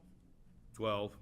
So we're already down 6 on Court Street, and that in itself goes against the spirit of the ordinance. Thank you, Mr. Foote. Any other discussion amongst the board? I will second the denial. Well, Roland made the motion and Marcia already seconded it. All right, you just gotta vote. Mike helped with the findings of fact, but going along with the discussion, I think we're using parking as an excuse not to let 13 Bay Street continue. And I don't agree with using parking as an excuse for that. But that's what they're asking for. That's true. But that's my discussion. We have a motion, a second. All those in favor of the motion? To deny. Deny. To deny. Against? 4 to 1. 4 to 1.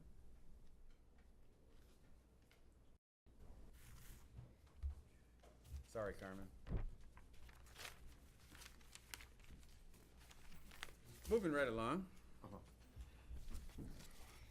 1010 Union Avenue has 2 Do you want to do both requests back? before us tonight. Can we do them both at the same time? You'd want to. Well, one then the other. Yeah, we'll do them back to back. Pardon me for a moment. Yeah, go ahead. I assume you're 110? 1010 Union Avenue? 10 Union Ave. The king of clean? Yes. Is that you? No, my name is Wes Taggett from Hollis Construction Management. Wes? Yep. I'm here with Rick Kelly, the property owner. Thank you for your patience. Of course. Rick Kelly? Yes, sir. How do you do? Are you the king of clean? He is the king. I love it.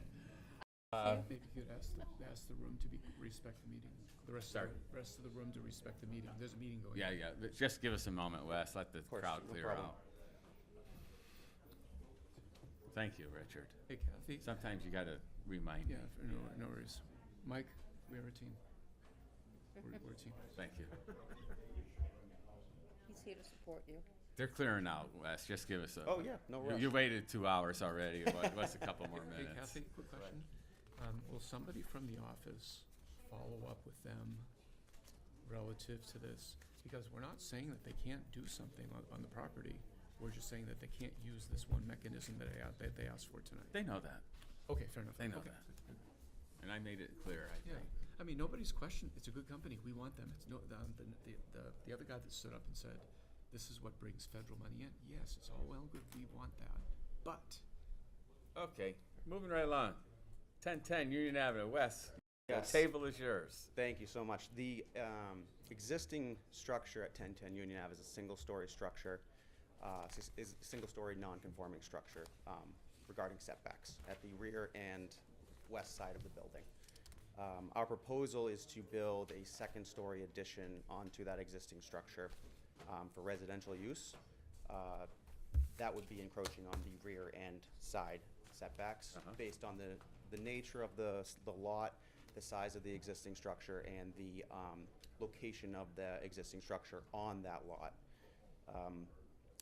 The beneficial approach to developing the lot would be to provide a second-story addition within the existing footprint of the existing structure, matching the exterior walls on the rear and a structural member on the west side that falls also within that setback. So our application, the initial application that you referenced, is encroachment on those setbacks.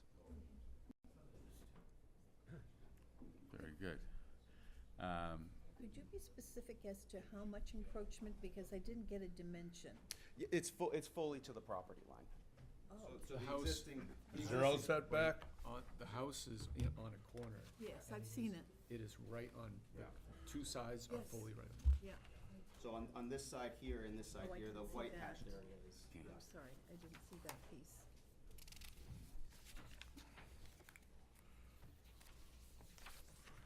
This house currently has zero setback? On two sides, yes. On this Right. side here and this side here. The back and the left. How many bedrooms Oh. is this house gonna have? So the second story will be the residence. That we're proposing 2 bedrooms. How many bedrooms? 2. Yes. And the existing business on the first floor would remain. It would operate as a business, yeah. How many total parking spaces do you need? We have 8 there now. We have 8 currently, yes. Will that be sufficient? So my calculations are that we need 7 for between the first floor parking space, square footage rather, requirement, and then the second floor, I believe, needing 2 as a residence. 3. 1.5. Is it 2 bedrooms or 2 units? I think it's It's one one unit. unit, it's Yeah. one unit. Can't have a half a car. Yeah, so 2 for the residents, 5 for the business, for 7. You have a car and a motorcycle.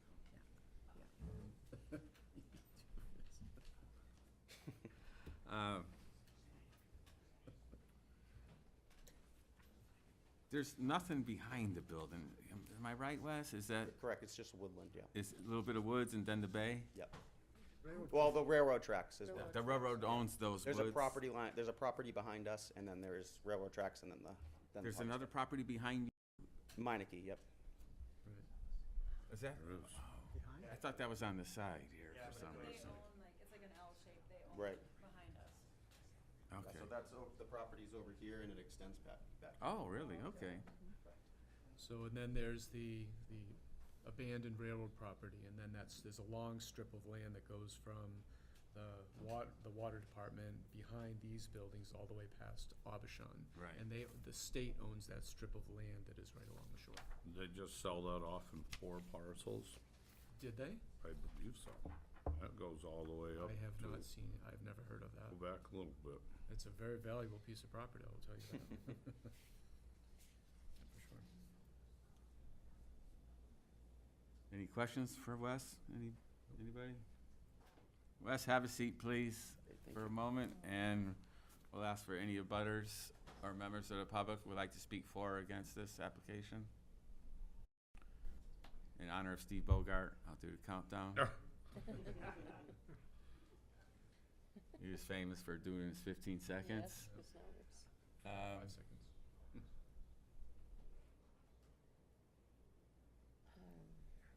Yeah, How are we feeling? I, This is a great use I of don't the see building. where it's gonna harm anybody. This is a great use for the building. It's Yeah, awesome. it's just It's gonna not be gonna affect any abutters. just one apartment. Meineke doesn't care. They're not here? It's gonna be a lovely apartment, yes, sir. I forgot to mention, one of the abutters, Mrs. Osgood, stopped in to see me the other day. She's in full support of the King of Clayton. Oh, I know where she is. Maker right across. Oh. Rosamund Spider. They still make clocks? They, He's I gone. see the gears when I'm over at AutoZone there. So another point of note, Mike, is the building is it's an old, it probably was a garage at one point, wasn't constructed super well. So the improvements that they make in conjunction with, the city codes and everything will improve the building right across the board. Very good. Okay. How tall will the building be? 34 and a half feet. No kidding. Yeah, so we're still working through design. We're working with an engineer, a licensed engineer in Laconia now to go through to your point, the existing structure. You'll have fun and, with it. And what improvements will need to be happen, but we're maximum 30 feet. Okay. Well, I'm sure it's gonna be a lovely apartment. Yeah. The No. King's gonna live there? No? We're just gonna do some long-term rental there. Very good. Again, the city needs that, and I think it's a good opportunity. Very Nice good. rental. Okay. Thank you, Wes. You did. Unless there's any other questions, anybody? No? So,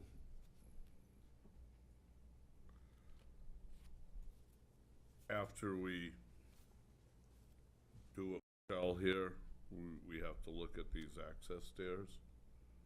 Am I reading that right? There were two things? I can address those as well if you'd like before you. Yeah, but the Sure. second- Sure. The second variance is for the stairs, or? No, first one's for the apartment, And the second is. and then for the second stairs. one will back for the right up so stairs. we don't have to. Right, yeah, so we were instructed that we would need two separate variances It's two for those. separate. Yep, Yep. and we'll read them like that. Perfect. So the first variance is for these encroachment into these two setbacks. The second variance is for it, and because of this is outside of the existing footprint, the exterior stair we're proposing here on the right side of the building. Currently, there's plenty of space there for the stair, and the access would be here from the front. So what is the variance on the stair for? It's the setback variance. Setback. It's similar to the variance for the second floor. All right. Oh, I see. Yeah.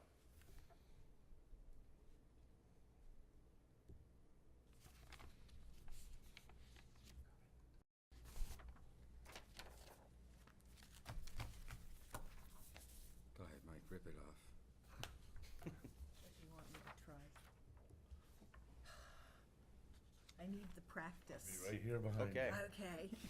I'd like to make a motion to grant the variance of ZO 2023 0080 1010 Union Avenue for a relief from Article 6, Section 235-35 regarding setbacks and the addition of a second story for residential use.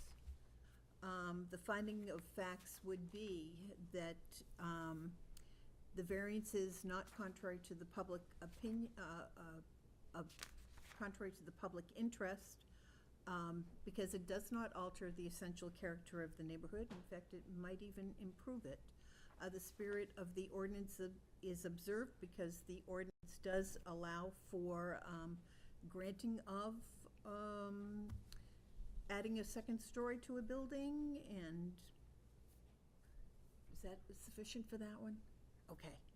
The substantial justice is done because the benefit would be to the applicant and it is not detrimental to the general public.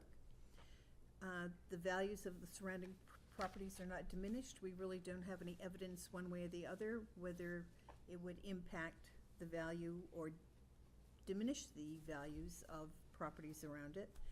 And the hardship, I guess, is due to the actual property itself, where it's such a small, Exactly. It's already a a non-conforming. non-conforming lot, that in order to have the second story, it would be a hardship if we didn't grant the variance. And the use is a reasonable use to have a second story on this building. So I think those are the findings of facts to allow for the variance.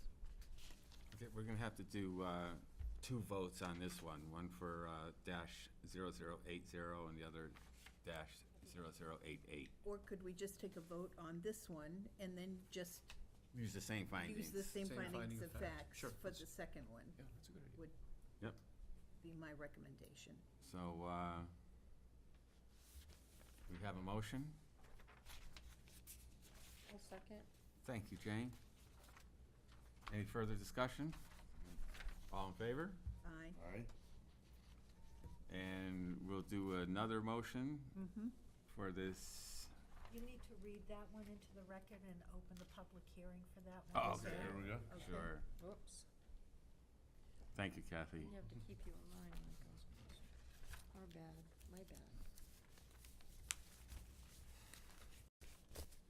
So this one is for the stairs and the setback to. Open them again? Yeah, but Discuss. you have to ask the public for that? Right. If Yes, there is any has to- comment Yeah. from the public, Mike, if there is any one to. Oh, yes. You have to, Case So you gotta into the open it? record that you're Yes, open. I'm sorry. yeah. Are there any members of the public who would like to speak for or against this application for You a gotta open variance? it first. Open to the public? No, you gotta open the application, we haven't addressed it. Yeah, before she made the motion, we probably should have asked that. But we Okay. haven't made the second motion here. Is this for the stairs? This is for the stairs, yeah. And that's a 008. 0088. Come on up, Wes. Sorry to drag you back and forth like this. You get your exercise tonight. He likes it. Just tell us real quick, you want a variance for the stairway? We would like a variance stairway. Thank you. Thank you. Are there any, go ahead, sit down. Any members of the public would like to speak for or against this application? Come on, Walter. No? Come on. Okay. So we're gonna use the same motion and second. Marcia, Make a motion to accept. Jane, Yep. thank you. Motion to, any discussion of that motion? Motion to approve? All in favor? Thank you. Aye. We can put that one to bed. Good luck. Thank you so much. Appreciate your time tonight. I hope it's a lovely apartment.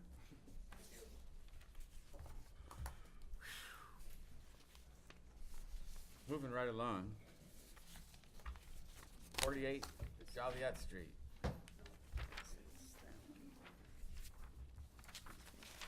Before I put the phone, can I? Give it to Scott. All right, Scott, here you go.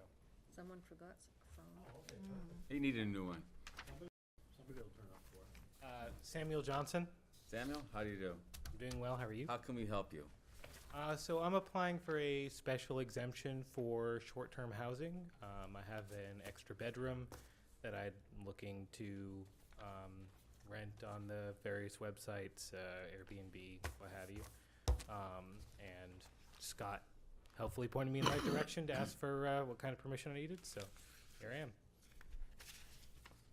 Now, it's not an accessory dwelling unit. You want to have a bed and breakfast type? No, I mean, it's like I'll be in the house, but I'll be renting out the room.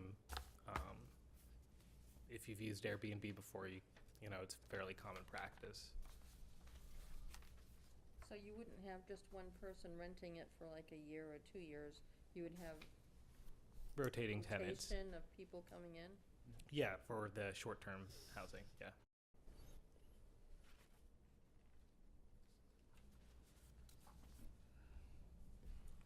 There's not a separate entrance or kitchen facilities, things like that? No.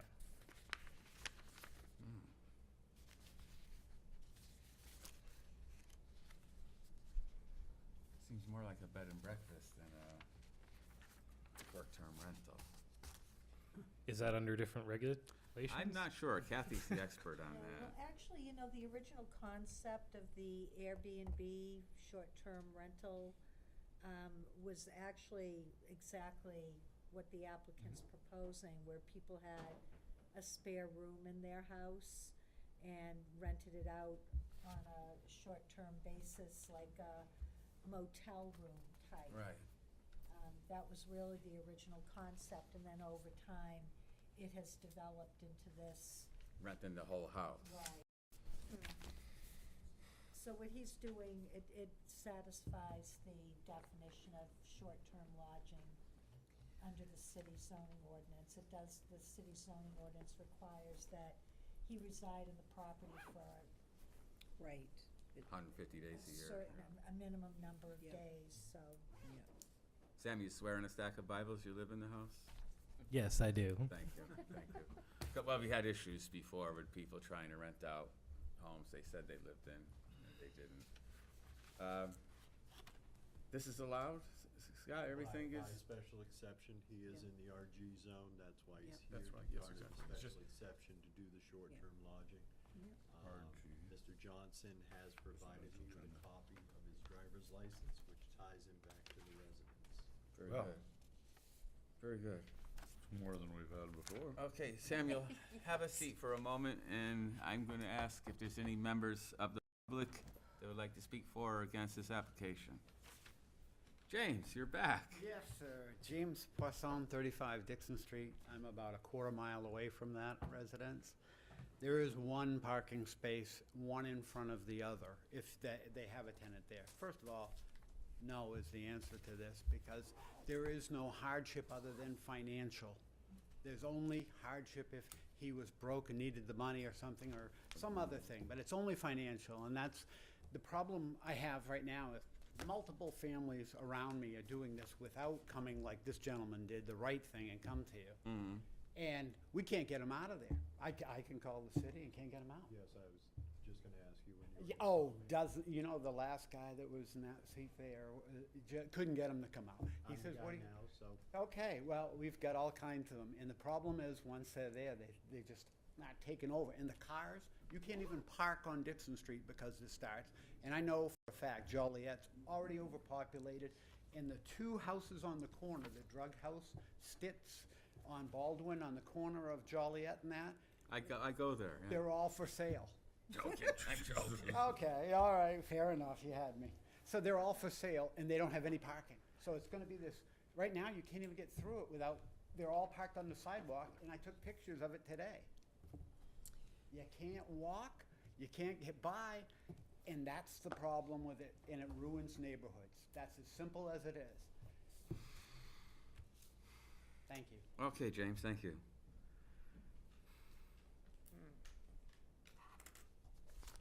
Any other members of the public would like to speak for or against this application?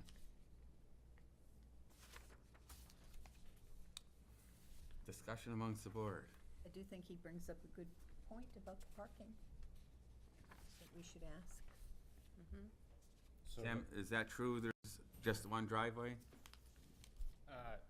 Yeah, there's one driveway. It fits about 3 cars, and as it's pointed out in the application, you know, you're not supposed to provide an additional burden with on-street parking, and that's my responsibility as the person living there to, you know, to make sure that that is abided by. So I will. You can't do that. James? Thank you. But you mentioned, you said 3. But Yeah. is that in tandem? That's not widthwise, and that each one doesn't have their own? Yeah, it's in a straight line. Yeah. It's a tandem. Yes. You can't have that. Is that allowed, Kathy, or? Tandem isn't allowed, is my understanding.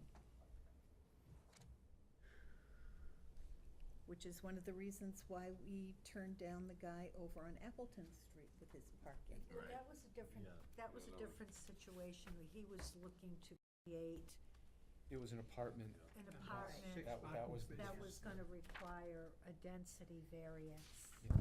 And he wasn't able to meet the standard for For parking. parking, right, Right, and he already had right, Extra density Right. that exceeded what was allowed. yeah.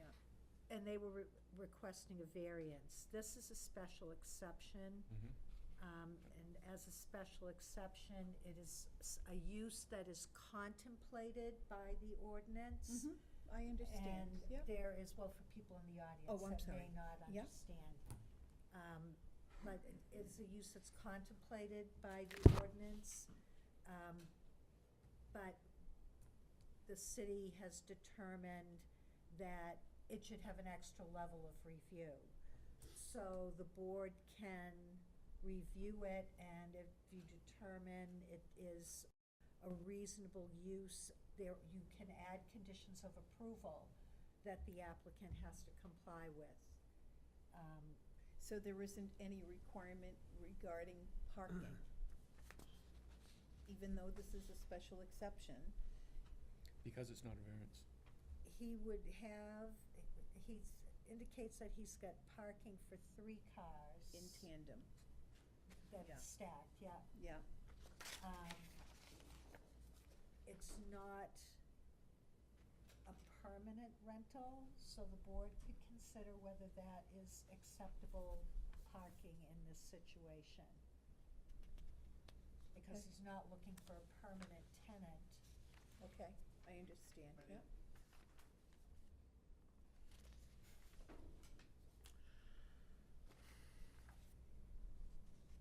Is there any way to get 2 cars? No, it's, It has to it be has to be, tandem. has to be tandem, yeah.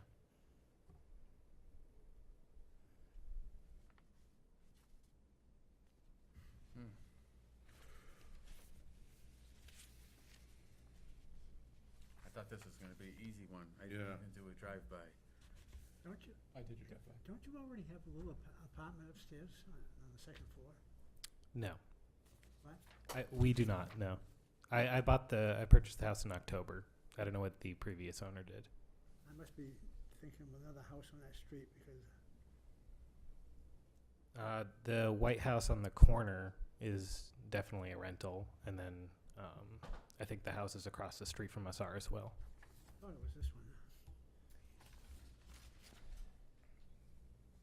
You have a Sorry. picture there, Roland? What's that? Is that a picture of his house there? Picture of the house? Right here, Michael. I didn't even do a drive-by here. I did.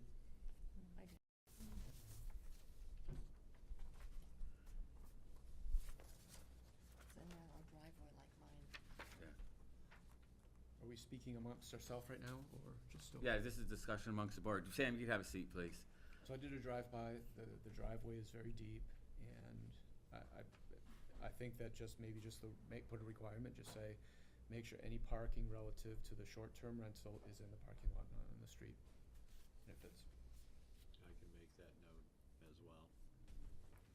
he has a very deep parking space. And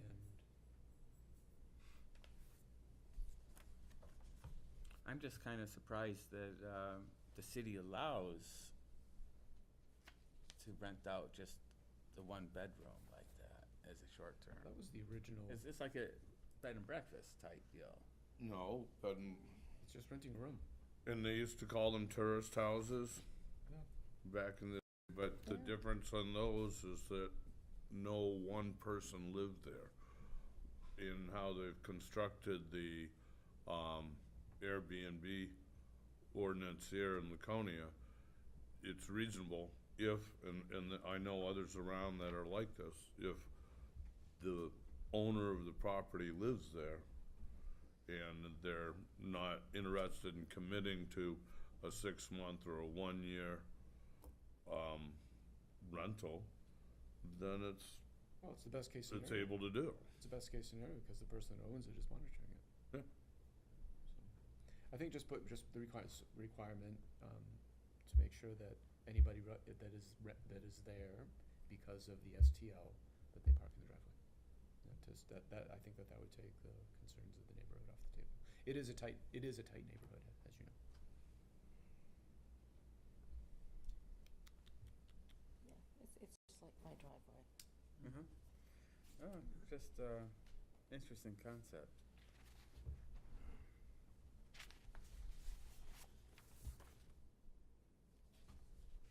Very interesting. Well, are there any more questions of Sam or further discussion?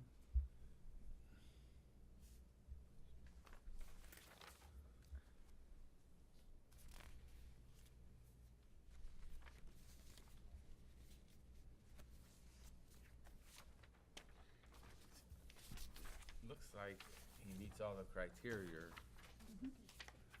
on here. And I'm a strong advocate of short-term rentals because it brings people to the city. They go to restaurants and all our museums, things like that.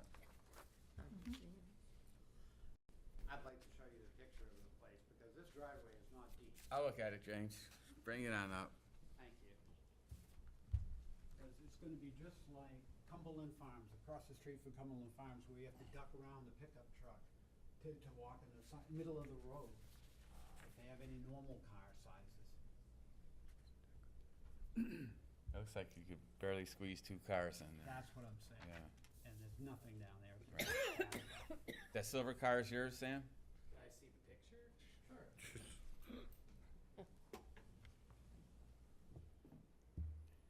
That's an extremely dishonest photo of what my driveway looks like. You can pull in a little deeper than that. You can go all the way down. My backyard it's like probably like a 25-foot driveway. Okay, Sam, thank you. Yeah.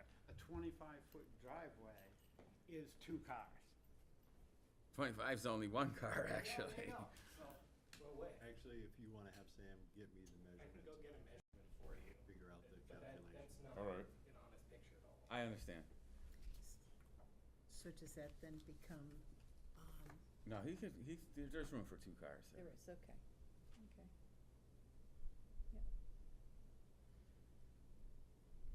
So, we have an application? Would anybody entertain a motion? I'll entertain the motion to grant the variance. Special exception. I'm sorry, yes, I, There you go. And Mar- we do variances all the time, yes, and especially. Marcia, the questions are, the Yes. criteria are a little bit different as well. Yes, I've got them in front of me, thank you.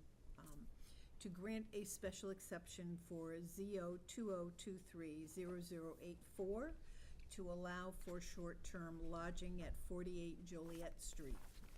The finding of facts are that the request is authorized by the ordinance. Number 2, the request will not increase demand for municipal services. If we are renting out 1 bedroom, I cannot see how that would increase for water, police, fire, etc. The special provisions set forth would be that the cars have to be on his property at all times and cannot be any street parking. Any other special provisions other than that you want? That sounds reasonable. Is that reasonable? Yeah. Okay. The request will not create hazards to health, safety, and general welfare of the public, providing he keeps his cars in his driveway. It will not create any hazard. And then finally, the applicant has offered, the reason for the short-term rental is to increase opportunities to bring tourists into the city.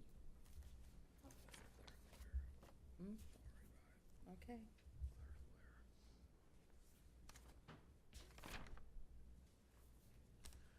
You have a motion? Anybody care to second? I'll second that. Thank you, Mr. Foote. Any further discussion? Sam, please keep your business tidy for the neighborhood, okay? All in favor? Aye.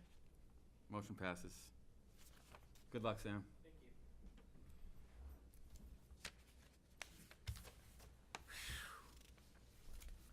Thank you. 92 Pine Street.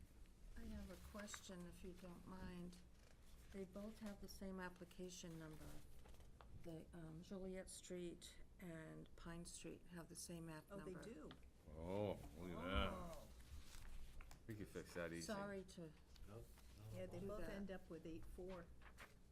Mine have 8 SE and 8-4 VAR on the packet. Scott's got it right, don't worry. So he Alright. corrected You it. mean on Okay. the, So what should Pine Street be? Pine Street is 0084 VAR. Oh, it's a And then- variance. Yeah, and then Joliet was 83 SE. Oh, So okay, I it's had the corrected. wrong number then. It's corrected. I'm taking your John Soldinsky? Soldinsky. How do you do, sir? Pretty well, and yourself? I'm familiar with your building. You want to put apartments in there? Yes. It's not practical to have a store in that neighborhood. I understand. We've tried. And we need apartments. And, I got a special exception to change it into multifamilies earlier, because I came to try to make it into a 6-unit. They had suggested that that was too many units. This is now for 5 units. There's some things in that neighborhood directly behind me that was converted to a 6-unit that didn't have the parking.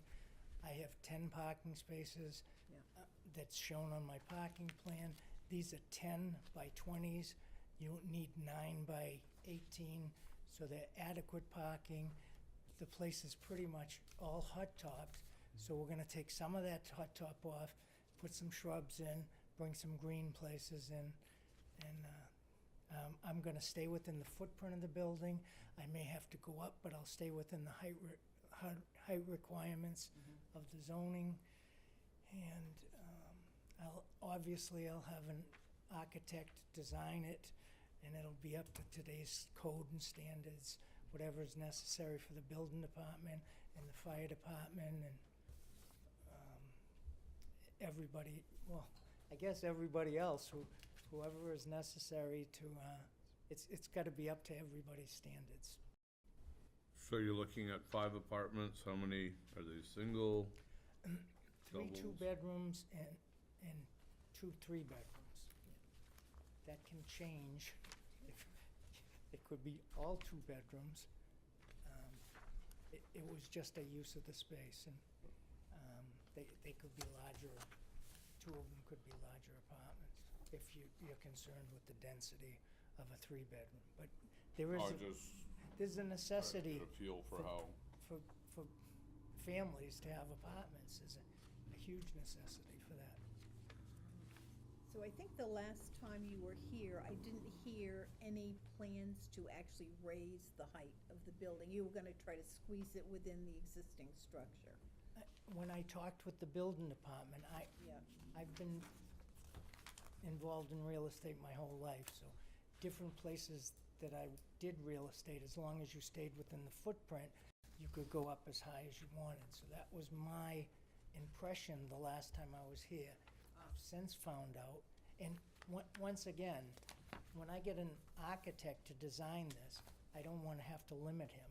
So it's my idea, as long as I stay within the footprint and the height requirements and egress windows, whatever is necessary, I don't wanna have to limit an architect by that. And some parts of the building are low, and they may have to go up, and even the roof may have to come up a little bit. Because when I look at the construction inside the building, it looks like it was 1 story, and they added a 2nd story, and the roof for the 1st story is still there. Yeah. There's plenty of room up above it, but I don't know, from an engineering standpoint and an architectural standpoint, which will be. And the unit configuration that I've proposed may change. But once again, whatever it is will conform to what the building department and the fire department and the city wants to happen. The other change that I noticed from the last time you were here, you had parking on Pine Hill, which concerned me a great deal. And I notice now your new parking arrangement is not there. It's on totally the left-hand side of the building. It's confined in that spot, which I find to be an improvement over the last design that you came forward with. Okay, well, thank you. I want it to work. I know there's a housing shortage. Yeah. It's been on the market. He's been here before, yeah. I must have been out that month. Yeah, I don't recall. Yeah. He one It and was the six. extra, it was Yeah, it was the a while extra back. unit, and the density was Yep. just too The much to put density at was five. too much, Mhm. And you keep everything on the lot itself. Okay, John, you can have a seat for a moment if there's no more questions. Don't go too far, you sit in the front row. Okay. Are there any members of the public? James, come on up. Oh, no. Lot's non-conforming, it's too small, it cannot support it, there's a traffic issue on Pine already. You cannot, without a traffic study, this can't even go any further. It's unsafe now. Then we have, if you go down to Taylor and Bachelor, they have a yield sign on Taylor Street, which would be the only other exit off from where this place is. And you can't see the cars coming that you're yielding to on Bachelor without crossing into the other lane of traffic. This is bad in so many ways. Don't have enough parking, don't have enough places, and you're not going to, in 2 or 3 bedrooms, how many cars is that per? 10 times 2, right? It's not gonna work. The parking space doesn't work, Pine Hill doesn't work. It's already, you're gonna be facing the traffic that's the second largest employer in the city of Laconia, Laconia Hospital. It's so hard to get off Baldwin, Dixon, Gilbert, because of the hospital. Now you add another 6 to that area, it's a mistake. And it's not, for the same reasons we talked with New Hampshire Housing, exactly the same, it should not be allowed. Thank you very much. 2 questions, James. Shoot. Who's the first largest employer in Laconia? New Hampshire Ball Bearing. No kidding. Yep. They beat the hospital? Yeah, Hospital has 1,200 employees. that close, but yeah, they have 3 shifts at New Hampshire. And were you aware that there's an opening on the zoning board that, If I was any good as you guys, I gotta tell you, this guy and this guy really impressed me. This woman right here I spoke with today, it was amazing. So, and I've listened to you guys take it, and even when I lost, I felt you did a fair job. So I'm good, but I'd love to be there for you. there's openings? I'm in. We always encourage participation. Well, we're It's a trying. thoughtful process. We're trying. So, Thank you for your input, James. He would be good. Come on, Walter, what the heck? Walter Grosso, I'm 33 Highland Street in Laconia. If you look at, across my street at 3638, they were allowed to have 3 units in their parking spot by virtue of being grandfathered. Their lot is way smaller than my lot at, 0.6, right on that street. You should look at how that traffic operates with 9 vehicles in 3 apartments. Now, to me, you've created, and I'm not against homeless people and people needing apartments, and I feel bad that that's ultimately how that felt out, but, density was created for a reason. And that's to be fair to the people that already live there, work there, and I've been there for 40 years. And I haven't come and complained about much. But I'll tell you, that should not get 5 and 6 apartments. What's the density for them? 3? 2? 2 apartments. That's the density for it. The apartment building that was there, that was part of a big federal mess. That was Bachelor Street School. Yeah. And Bachelor Street School went through a whole thing with the Community Land Trust at the time and turned into a housing thing. They had to create a park in that place because they took the park space. If you go back to all of this stuff, you'll find that all of that had to happen in order for them to be able to use the Bachelor Street School as housing, and I believe that's under the housing here in Laconia. The market that he had was Leo Bergalt's market in 1962 on up, or before that, became Pine Street Market. That second story was added. Basically, he lived in that apartment while he ran that store. So I can tell you right now that that's not going to make it as cut up. They're going to have to demolish the top, and it's going to have to go up. And you're not going to get 6 units in that building. Not You asking really for 6. need to be looking at our density issues like it's there, because it's there for a reason. Those folks are all mad because they want more than what they're allowed. Why can't they put in what is allowed? and allow those folks to build that place to have the people that need to live there. That would be fair, and they wouldn't even be here asking for extra parking. I think that's the same case with this. You know what? You're allowed 2. If that's what you're allowed, put 2 in. The reality is, they're not gonna make the money on the 2 units you're not gonna make on the 6 units. That's what that is. So he's asking for 5, not 6, just to Okay, clarify. I understand. Again, you know, what is the number that's allowed? Bowman Street School, how many units are in there? Bachelor. I'm sorry, Bachelor Street School. I'm not sure how many units they ended up putting in that. Are there 4?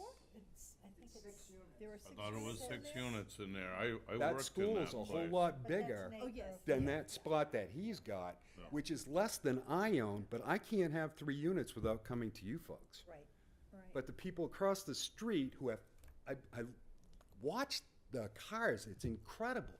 Now, that's only 3 apartments. This thing where we're only gonna have 0.5 cars is not the case. If anything, people are moving in with their parents or wherever else they can be. So it's bringing more vehicles. You don't have to go very far to see all the vehicles on the front lawns, on the sidewalk. It's terrible. It really is. I think if you stay to your density, that's what everybody should have to do. Thank you, Walter. Thank you. What is allowed on that size lot? What, On that size lot, Zone. well, that zoning district, it is 6 units per acre. So And he only he has has about a third just of an over a acre, quarter, so. yeah. It's So 0.3 of an 2. acre. He should just have 3. Well, it'd be, it would, the allowable, I think, did I put it in my report? 3.5. what the allowed was? Yeah, he's allowed 2 dwelling units, given the size of the parcel. Yeah. Are we 2 speaking- units, but it doesn't say how many bedrooms. Are we speaking amongst the board now? I'm sorry. Yes. Okay. Just making sure. Yeah, it does seem like a little excess on the density, doesn't it? Density seems pretty. That's what got turned down last time when he asked for 6 Density. was because of the density. Okay. So what reason would we have to approve 5? None. I don't know. Relative to traffic and all of those things there, planning will have its own thing to say about that when the time comes, the access, where the driveways come from and go to. So planning may put additional requirements or say that he can or cannot do thus and so. And they'll do those. Yes, you'll be allowed, John. Let us discuss a little bit, and then I'll call you back up. So we're really just on It's the really strong on density. square footage relative to how It many is seemed a units. little excessive to me. Last time Walter brings up a good point. when he came up before, he indicated that he had to have 6 units in order to financially make it work, which is why he was asking for 6. A nice duplex Yeah. would bring in, Yeah. you could bring in $3,000 or $4,000 a month. Yeah, For each one. Wow. so. So, Well, we're really bad. John, okay, your turn again. A couple of things. That used to be a church. It was my church. I went to it every Sunday. There were a lot of cars parked there because there were a lot of people that went to that church. So there was, I'm gonna say that there were more cars parked there on a Sunday going in and out. They used to have AA meetings there because I'm a member of AA. And God bless you. I used to go there. I've been sober 43 years. They had NA meetings there. They've tried to use it. The building itself, I believe, is functionally obsolete. I've heard you say tonight, there's a housing shortage, and that could be the criteria for a hardship. It's 5 units are 5 units. We have a housing shortage. The people that are gonna work in there are gonna be local people. The people that are gonna live in there are gonna be local people. Is there any reason why you couldn't build 2 units?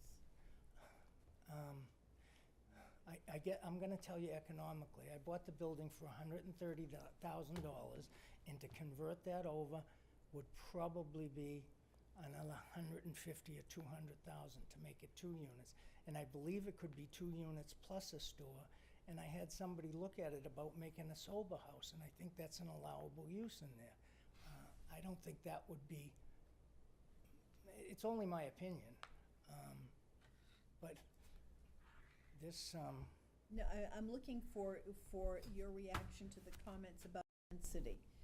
Because you want to put in 5 apartments, and the area, or for your size parcel, it would really be appropriate only to have 2. So why should the zoning board grant you more than 2 for your size? if you look in the neighborhood, because I was out there today, there's 6-unit buildings on Croc.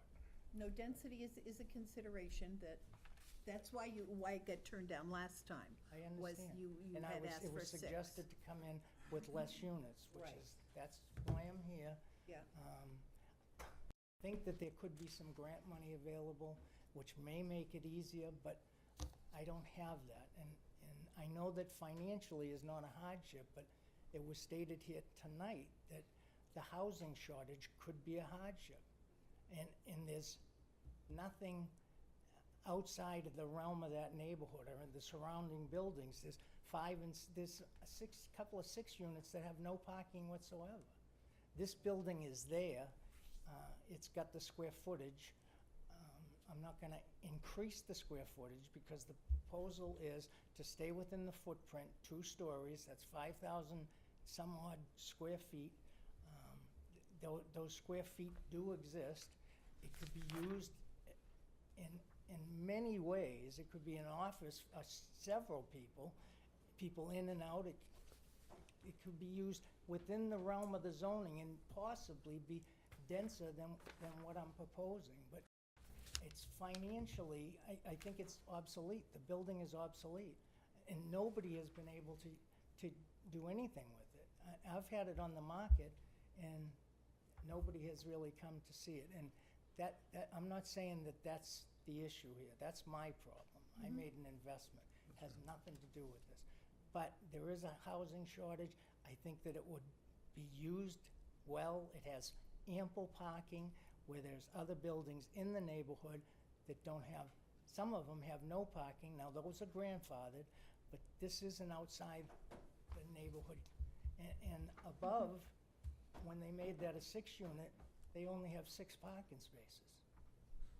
So I more than meet the requirement. The parking spaces are larger than what your requirements are.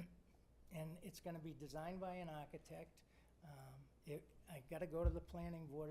There's some issues. The issues that you're talking about, traffic, the parking lots that are there presently exist and can be used as parking. People can pull in and pull out. I don't think the parking right now is the top thing. I think it's the density concern We that have to be concerned of the neighbors. Yeah. You know, that people No one here. live in a neighborhood, they want a peaceful neighborhood. I'm familiar with the area, very familiar with the building. Nobody is here from the neighborhood saying that they're not happy with this. All the abutters were notified. None of the abutters are here. So they know what I was asking. If you're concerned with the neighborhood and the neighborhood is concerned, then it seems to me that they would have shown up and voiced their concern. I just saw a herd of people, and I don't know how many people that were concerned about some things that were going on in their neighborhood. So they all made 14. they all made time. They came here. My immediate abutters, all of them were notified. And as far as I can see, there's not one immediate abutter here. John, come back with a plan Yes. for 3 units. Pardon me? Come back with a plan for 3 units. I just can't go for 5 units here. I can't. It was approved for multifamilies with a special permit. It's 3 to 6 the units. blend of the neighborhood, John, is, The blend of the you don't have enough I'm arguing, area and I don't want to argue. for 5. I don't have enough area. You only have a 1/4 acre. And up above, they didn't have enough area. Well, And a that's- sin is a sin. In the Bible, it says one sin is just as bad as another sin. There's not a little sin and a big sin. Mr. Chairman, I just want to clarify, he keeps referring to the school. The school is on a lot that is .95 acres. But they didn't have And- enough area to put 6 units there. That's what I'm talking about. A sin is a sin. It's a little sin, a big sin, and it was allowed. Okay. I'm sorry, John, you can have a seat now, please.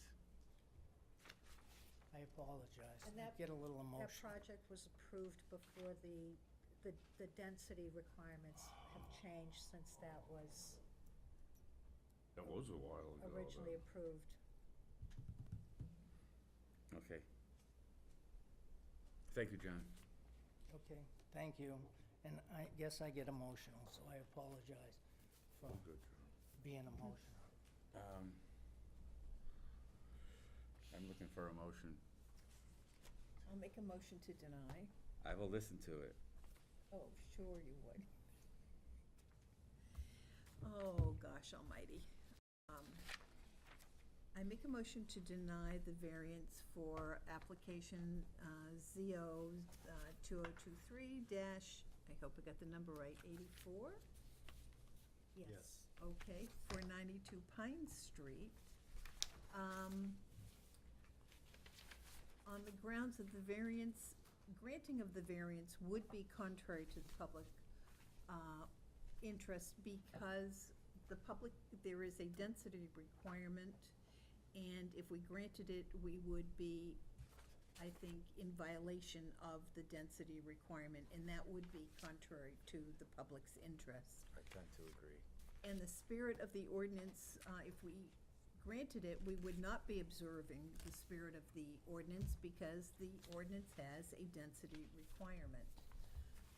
Substantial justice is done. The benefit to the applicant is not outweighed by the general harm to the public because, again, we're going back to the harm to the public would be increasing the density of the neighborhood. The values of the surrounding properties are not diminished. Again, we have no evidence one way or the other regards to property values. Number 5, the literal enforcement of the ordinance would result in unnecessary hardship. In this case, I believe the only hardship is financial, for not necessarily he wants to have 5 units, because financially it makes sense for him to do that. But that isn't what hardship is about. It's not financial. So for those reasons, I would deny. Thank you for the motion. I'm looking for a second. Second. Thank you, Roland. Any further discussion? All in favor of denying the application? Unanimous. Thank you, folks.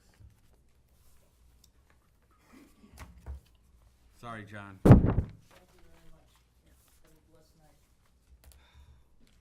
Who's the man with the most patience in the room? No, the guy in the back. Come on up. I'm sorry it took so long. Time for you to get up and go to work. You know, as I'm getting older, I seem to gain a lot of patience. I gave my Really worked patience out up well. a year I ago. was gonna say. I retired.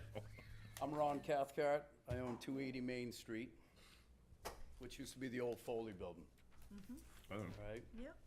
And if everybody remembers the Foley Building, it's a nice little busy corner over there, pretty much, as we had over here. no, where you were, okay.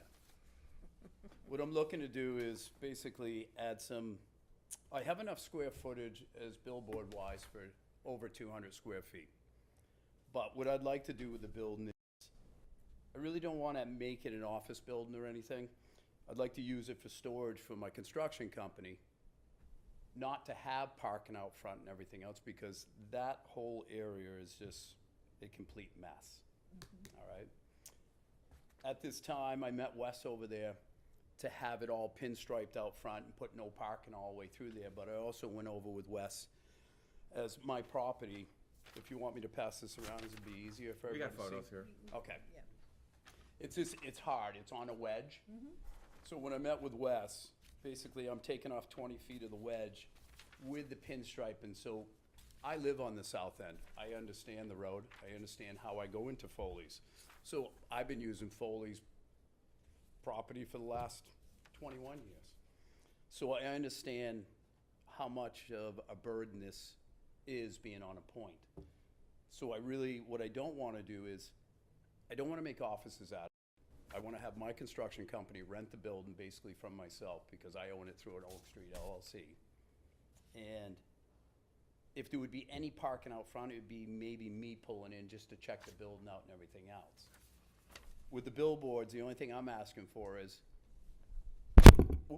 I have my clients that basically would like to put their billboards on my building. All right? And I think that's about it. Okay, Ron, have a seat. Thank you. We'll see if James or Walter would like to speak. I love the fact that he's using it. I love the fact that he's gonna improve that corner. Yes. I don't like billboards, and I don't like them on the south end. You go put them on the north end or up in the Weirs or I other got you. facility. But don't put them down there so they're an eyesore as I drive in and out of Laconia. Walter? Understandable. I guess I just had a question. Do they allow off-premise billboards on other people's buildings? Good question Yes, for they Kathy. That's a great do. question. Off-premise temporary signs for the purposes of advertising, oh wait, that's an exception. Special events, yeah. Yeah, for special events, and then it says,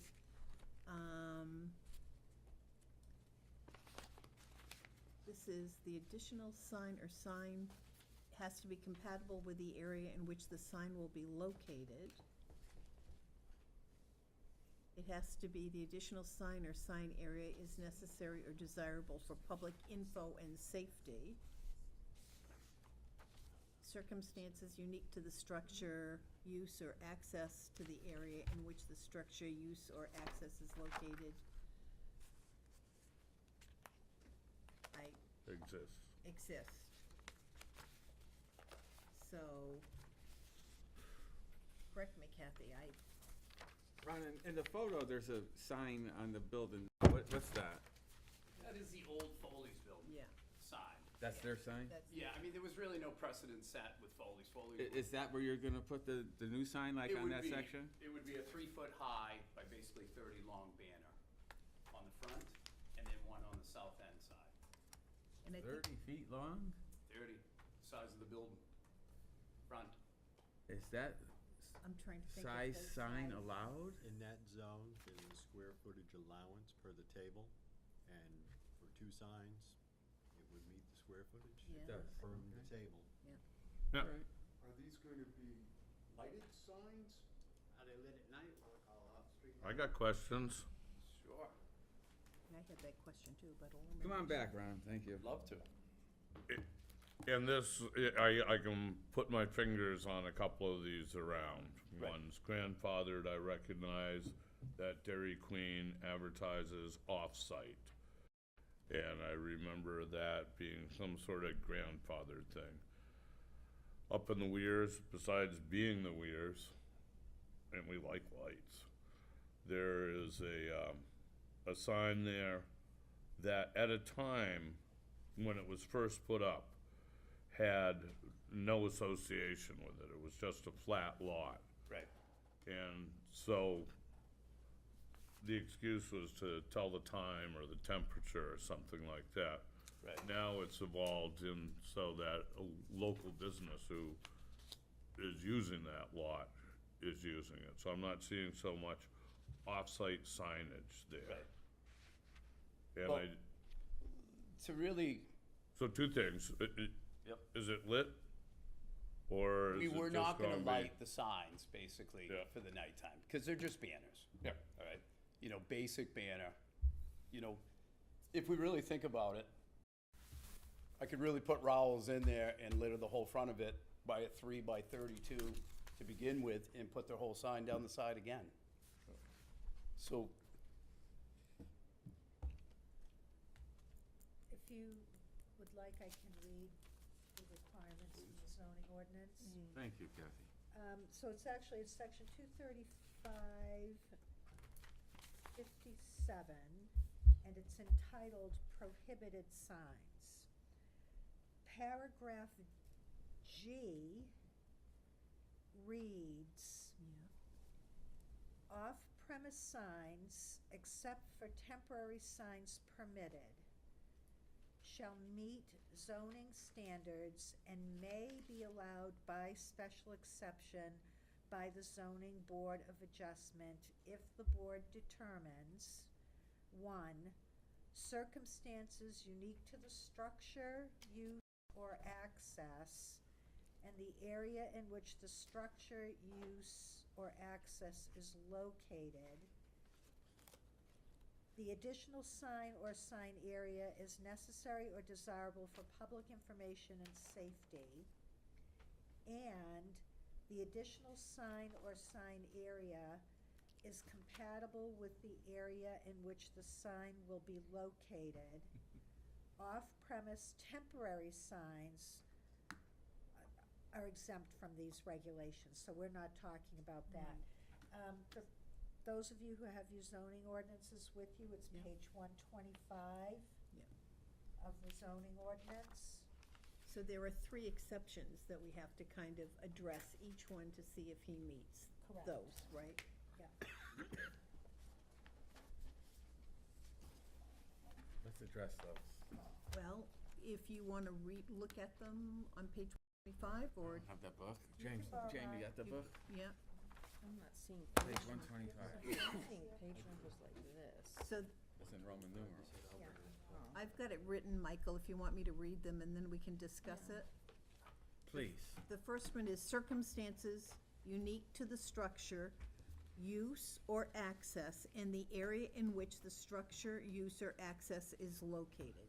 Are there any circumstances that are unique to the structure, the use, or the access in the area? Where do you see the page numbers?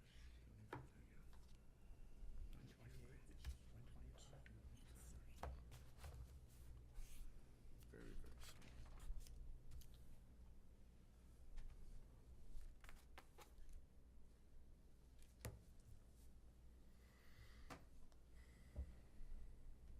Oh, I see what. Signage.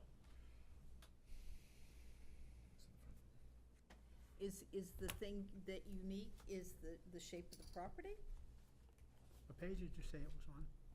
It's a high-traffic commercial area. And it's had a sign on it for 100 years. It's in Zone C, which is commercial. I think I have it dated. Pardon? I think this is dated. Yeah, I think that I don't have the numbers like you did.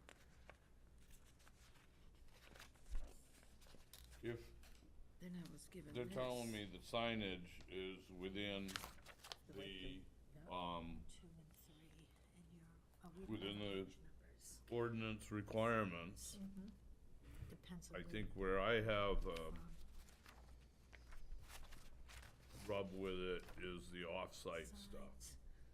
1, 2. The in it itself as a sign for a business, this, that, I can get there, I can see that. But to put it over, and that's, you know, we've discussed signs a lot here. We haven't been able to do it for a while. But certainly I remember going through some good conversations on this.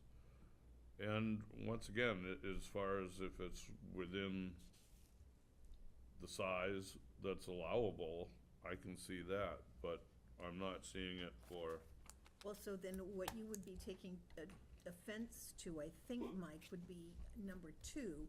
The additional sign or sign area is necessary or desirable for public info and safety. Is that? It has to meet that criteria? Yeah, well, these are the 3 criteria. In order to get off-premise signage, it's gonna have to meet each one of these 3 criteria. Because that's what this is saying. For off-premise signage, to give the special exception, you're going to meet these 3 criteria. That's why I suggested taking each one. I see. Does it give a definition of off-premises signage? So are we speaking of, so you have a building, you are advertising what is taking place at that location. You have a sign that is advertising something else that is out here. And then it seemed to me that when you were speaking before, you were speaking of something that, public safety signage, that seemed to me to be a third category. That is, well, that's except, I'm just reading the That'd be the time three and temperature. exceptions. Sure, no, I It's understand. number two, Okay, but, gotcha, yeah. yeah. Alright. So he effectively wants to use his building Yep. as, you know, people are gonna pay him to advertise for them. Yes. Correct. Yep. So is that the definition of off-premises signage? I thought we didn't allow off-premises signs in Well, Laconia. I'm new here, I'm the youngest guy, I'm just looking for a definition of You it. got the book, right, it's allowed with special exception, Roland, on page 125 there. But the only off-premises signs I know of are the one on, going onto Franklin Street, and the one down on Court Street at Fair Street, right, advertising the restaurant. Well, there's a few of them around. Yeah, there's some down by now I us, got Mike. two others that I can think of. When you turn onto our road, there's two, right by the big field by Salvation Yeah, Army. I've noticed those. Yeah. 603 cremations. Yes, you're exactly right. And and I think Roland's talking about Our book or just, engraving and awards is off premises on Franklin Street. That's Yeah, right. that's what you're thinking, yeah. We allowed that, and we allowed the one down on Court Street, it was just a little wooden sign, and it advertised what's the restaurant on Fair Street? Water Street? Water Street Cafe? Yeah.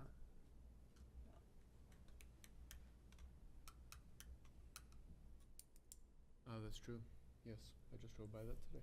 I was on the zoning board my first term on it, when we put that sign up on Court Street. Okay, there you go. So is that by definition off-premises signage? There's no specific definition of off-premise signage in the zoning ordinance, so I think that you would just have to go Yeah. with the common definition. Understood, okay, fair, that's fair. So he's asking to put 2 signs on his building? Which is allowed under the footage. But generally, we've kept it relative to the business that is there. But we have examples in the city where that necessarily hasn't been the case, and there's no clear definition that says that it is disallowed. Well, no, it just, what the ordinance appears to be telling you that off-premise signage may be allowed by special exception by the ZBA if the board determines a 1, 2, and 3 in that paragraph. Understood, Right. so, So that's why I think you have to take 1, 2, and 3 and You're right, Marcia. and You're right. see. Yep. Yeah, and number 2 is the only issue. Number 1 and 3 seem to be compatible. What is number 2? Number 2 says the additional sign or sign area is necessary or desirable for public info and safety. He's advertising other businesses in town. I thought we were limited in size too, to 32 feet. There are, Not 32 that's, feet. there are Yep. sign There's a chart. requirements, they're by zoning district, but that's not a concern for the board. That's something that would be handled as part of the permitting process. If they wanted to do a size sign that was greater than what's permitted in the zoning ordinance, then they'd have to come back and get a variance for that. But right now, the question in front of you is only, can they do the off-premise signs? I don't And mean, if they do come back in with a permit application that indicates the sign that they want to put on the building exceeds what is permitted in the zoning ordinance, they'd have to come back for a second variance to do that. Oh, actually, they're here for a special exception. Yes. They would have to get a variance to do that. So again, it goes back to 1, 2, and 3. So for 2, I would say that it is a benefit to advertise local businesses, that it would be beneficial to the, I'd say that's a can of worms. think so? Oh, yeah, that's a can of worms. Yeah. And a slippery slope. You want to elaborate on that, Mike? Yep. Just that I've spent a lot of time in discussions around this table on that, and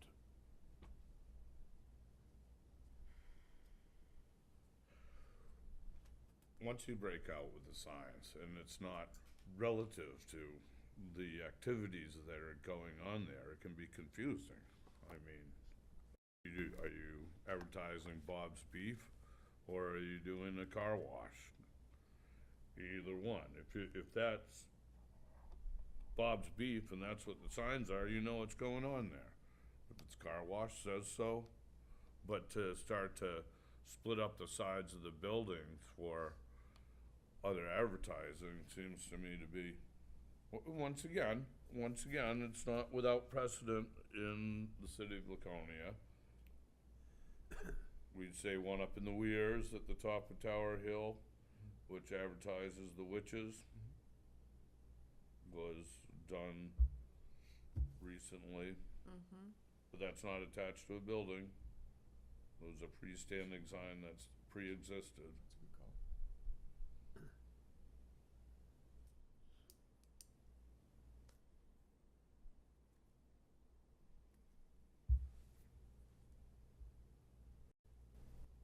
So we're creating a distinction. Yeah. That isn't necessarily within zoning to say, okay, we will only allow it if that signage is relative to that property. So are we creating a definition that we have authority to make, or do you see my question? Well, yeah, I see that, your question, but again, you know, the zoning ordinance addresses that for you. He's requesting a special exception. Right. And this subparagraph G that I've pointed out to all of you gives the ZBA the authority to allow something by special exception, provided those 3 criteria are Understood. met. Okay, gotcha. So it just becomes subjective on our part whether we. And whether it meets those 3 Understood. Okay. criteria. So we're talking about 2 different signs on one building. Is the dominant sign relative to the business that goes on there? No, Neither of neither them are. one, Neither of them? neither. Oh, in that case, Well, he's using his building as a. as a billboard. As a billboard, yes, to advertise for other people. Say the business was in the building, how large of a sign would be allowed? I'm curious. So per the table, there are 3 signs allowed in that zone to not It was exceed 32 feet because- 216 square feet per Overall. the table. That's total, the 3 signs. Yes. Because the banner you spoke of, 30 feet That by was temporary. 3, That was temporary. by 30. Well, Oh, so we have 90 square but feet. then that would again, call it 3 by 32. like Kathy had stated, that would still have The to go last through group to come before this application board process for for a sign. sign in excess of And what's if allowed there's was the anything hotel. that we see in that Oh, sign that's permit, not what he's Remember doing. that meeting? kick it back because of He's the not size. asking for something in excess, he's not asking for a sign.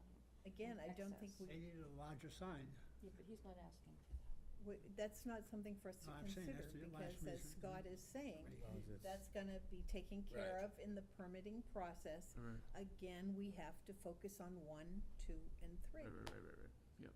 Okay. So we are thinking ahead to take all that into consideration when that's a different thing. We're That's just right now, right. just this one thing alone. Right. Okay. Could you read those 3 just out loud for all of us? Read those 3 things one more time. Would you like, Num- I get it. No, Number 1 is circumstances unique to the structure, use, or access, and the area in which the structure, use, or access is located. Are there circumstances unique to the structure, It's a high-traffic area. use, or access? Okay. So you're saying yes to number one? It's a high-traffic area. Okay. you know. Two, Good place for a signage. the additional sign or sign area is necessary or desirable for public info and safety. I would say yes, because you're advertising businesses or services within the town. That's just what I said. Okay, so I'm hearing yes on that one. Mike, you're not saying yes on number two. What I'm getting here when I'm trying to think public information, right? Enter, exit, you know, Time and drive-through comes over Time here. and temp. Right. Put a And, clock up there, Ron? Say that again? Put a clock up there with it. Yes. no, see, then now you're into a whole new set there. Oh, now. Neon, yeah. Do we need to discuss what constitutes public info and safety? We're asking to approve signs for a business that's not even in Laconia. Public, is that not public info? Well, according to this, it says the sign, the owner of the building is in 359 Tilton Road, Northfield.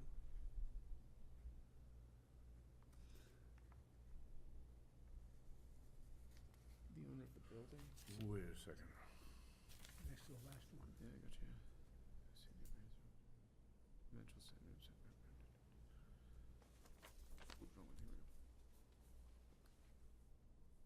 So we're a little stuck Two right now on what off-premises signs. constitutes public info and safety.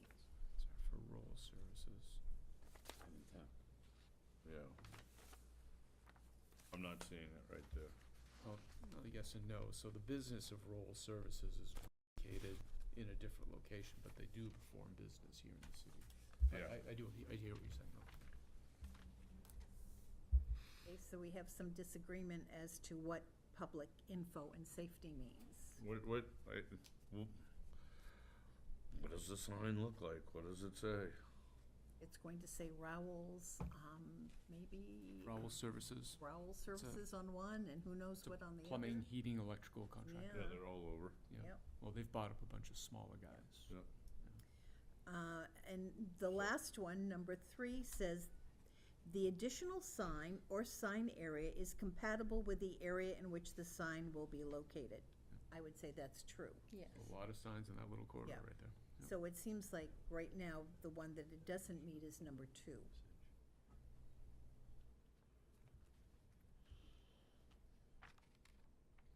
Is Rowell's going to be the business in the building? Mine will be in there, the storage. The storage? Correct. There's I own the company through Oak Street LLC. Yeah. My company, Cathcart Construction, will have storage inside the building. The whole purpose of the deal is to really keep traffic off the whole front of this place. Yeah. If I go and put Rowell's in here, I might as well litter it with 6 cars out front. Yeah. You know, and that's what's gonna be the problem here with this wedge. You know, I'm trying to take a situation which is crappy Yeah. and make it a little less crappy. But it also comes with a little bit of, okay, wanting too. Yeah. Well, You know, if I do put Rowell's in there, they're gonna be parked right out front, and where that wedge goes to, basically, like Wes says, I can park all the way out to the wedge. Which then nobody can take a right, nobody can see that way. You know, everything that Mike Lavasser is gonna pinstripe on the front of it is the whole wedge of the property. Yeah, with a roundabout, but no parking, no parking, no parking, no parking, nowhere on the front of that. But this is about signage, and Mr. Cathcart, what are the 2 signs you want to put up on each side of the building? 603 cremations on one, There you go. and then we have Raw Sewer and Septic on the front. Okay, those are the signs he wants to put on each side of the building. And that's what we're being asked, is can he put those 2 signs on his building? And he has to meet 1, 2, and 3. But there's nothing that says Cathcart Construction? No, Nope. no. Just for storage, for me. So he's being asked permission to put those signs on his building.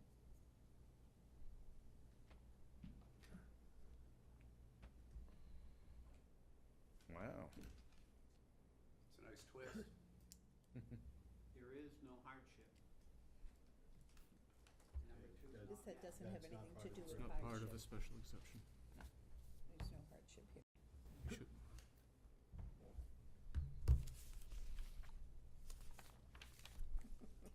Well, I would tend to give it to him. I do think that this corner, I'm looking at it right here, right now, that is a complicated corner. Oh, yeah. Very It's a And, mess, and right? what he's trying to, he's But trying to. how does that relate to what he's Well- asking for? Well, because if we're left to be a little bit subjective about a decision like this, is it in the public interest? I think that this will, with either the signage or the lineage or whatever he's going to do, it's going to improve that corner. That isn't one of the conditions. Public interest isn't one of the conditions. Well, This is the special exception. No, and no, I understand. So number two, Okay. the last part of number two again. Public info and safety. Yes. Safety. Yes, that corner is a complicated corner. And all I'm saying is I see that as being something that would improve that. All right, and I'm really trying to learn here. So wouldn't it make a difference if it was Ken's Barbecue instead of Raoul's, or 603? It could be, you're setting it so that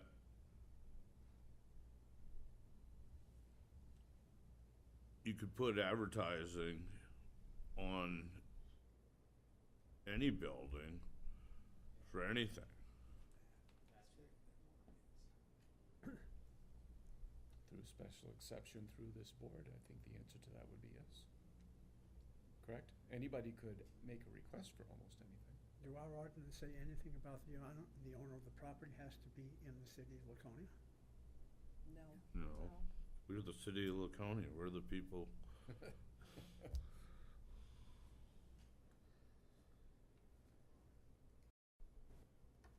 I know Laconia's always had a problem with signs. I can remember way back when they held we held a meeting right in this room, on the sign ordinances. Because back then, it was, temporary signs that were causing the problem. Well, Oh, what boy. say you folks? Okay, I got one more here, and I know this doesn't do with size, but just, so we're looking at something else. I'm driving through town the other day. I'm coming down, I go by the new Whiskey Tavern. Now, the whole front of the building Is a sign. is a sign now, and they replaced all that glass. Yes, they did. Yeah. And so, but it's all Budweiser. Yeah. So, my understanding, as I asked the question, that it's not the size requirement of it because it's advertising for business, or? Again, not related to his business, not regulated in here. Is it a decoration as opposed to a sign? And what's the definition? What would be the dividing line between that? I know, and then the I'm just being a devil's advocate. It's all good, and then one more. And then one more as I'm across from the Taylor home, and there's the used car dealership in there. And that's plastered with signs, Yeah, for sure, for sure. you know, and like, That's Earl. but that's all relative To the business. to their business. Sure. Right. And So the only question in there would be the amount of signage, but that's all relative to that business. So That's a that's, fair that's point. a different issue than the one in front of the board tonight. All right. Right now, Exactly. what you're looking at is off-premise signage. Right. Those examples Right. are Not relevant to this. Okay. it's allowed by special exception, 1, 2, and 3. but 1, 2, and 3 must be. And the only place that I've heard any disagreement is on number 2. I have a question for Ron. Mm-hmm. What gave you the idea to do this? To just improve the corner Correct. for safety? Yeah, the whole reason was I had the opportunity to buy it off of Jeff, all right? And so at that time, I said, okay, what would I use this for? And then I thought about it, I said, well, I might as well rent it back to my own company as storage. But I don't need advertisement. No. I don't even need a phone number. That's the best part about my business. I've earned it. so I don't need any of that. But for that building, basically, if I'm gonna shut off the whole front of this thing with no parking and everything else and make this basically only an access of me putting stores through that 3-foot door through the back with my equipment, it's really relative, there's nothing there. I could put rowels in there. And I could plaster rowels on the front and the side. Which, okay, just puts that whole positioning of all the way out to the wedge and everything else. My thinking on the whole thing was, of course, that thought.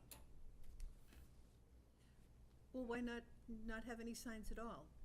Why? Because I am getting income for it. Okay. I mean, advertising wouldn't be for free.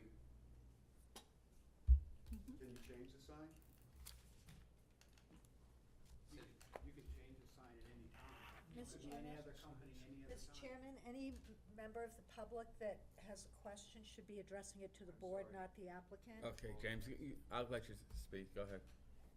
I'm just trying to find it, look, it sounds good and all about I'd love to see a business in there, so I don't have any problem. If they wanna park like, because that's a farce, there is no parking, there's 4 spaces if you have trucks. So if they wanna go and put rowels there, put rowels there.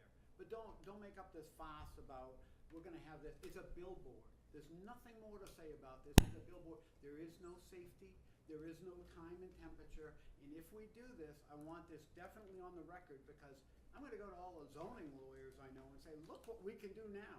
I can put a banner on my house that says Budweiser or anything with the special exception, and I'll just say, the precedence has been set. That's where we're at with this. And going along with that, you can also say you don't even have to have your business in Laconia. Now, we don't like off-premises signs. How about off-city signs? People from Tilton are gonna advertise in Laconia?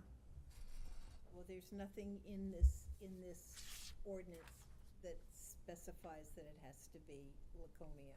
I'm making an assumption because of the off-premises signs rules. Well, he owns the building, it's in Laconia. The building is with the pin. Well, we've You're kept gonna have to everybody come here up for with something. 3 hours. Let's, Yeah. we have a application in front of us.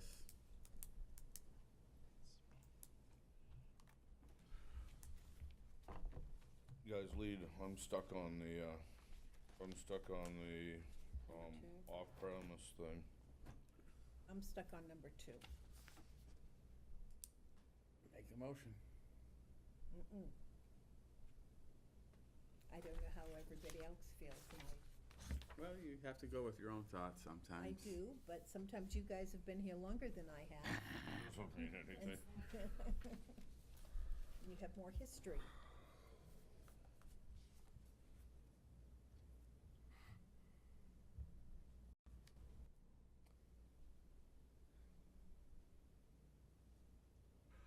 I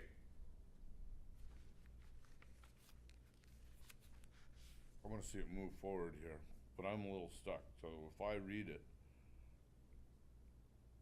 I understand signage, I understand the, size and everything like that. And I just am really trying to find in my brain where we use off-premise signage. Maybe one other one that advertises the Bean Center over there on Water Street. Yep, and there's a 603 cremation and Yes, Rowell's over that's there. it. and- Oh, Yeah, I lived right down there. Yeah, and that's all there too? it's right by, Was that the slippery slope that we got caught on? it's right by the Salvation Army. Yeah, but doesn't he Scott own lives that there. property? Doesn't Bean own that property? I would have to vet that. I don't And, know. and therefore, I think he has a right to advertise his own business on his property. If indeed it is his property. I thought it was his lot. But, well, I if don't it's, if the business is located there, if it's an off-premise sign, he would still need to go through this process.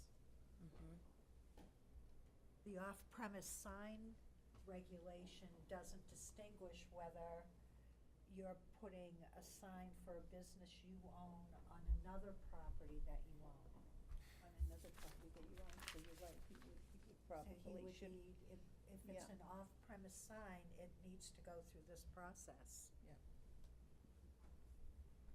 So we'll have to look into that. Yeah. I thought he owned the property, was my understanding. Well, even if he Yeah. owned the property. Yeah, but you're right, yeah, that's a if- good point. If he's Yep. not, if It's it's an off-premise. where he operates the business, it's an off-premise sign, and he needs Yep. a special exception to do that. Yep. Good point. Send them a letter. There we go, now we're getting Okay. people in trouble. Well, the hour is getting late, folks. Do we want to table it and think about it, or? It seems like we should be able to do this. It's just, probably my training and watching for these types of opportunities as they were. So in a sense, we probably have some businesses in town that have not gone through this process and are in So violation. that's very possible, sure. And so therefore, would we be contributing to even more, maybe, Yeah. problems? Grandfather. Yeah. Well, it would only be grandfathered if they were legally existing before the adoption of this Right. section of the zoning Right. ordinance. Oh. But that's another issue. This only started in 2014, these circumstances here. You see, 2014. But that's a separate issue. How are you The issue feeling? is in front of you tonight, is this application.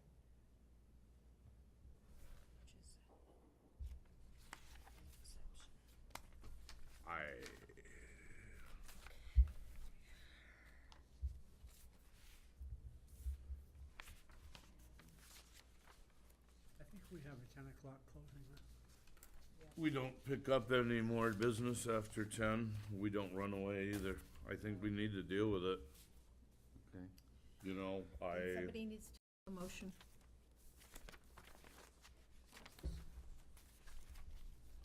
Let me find my.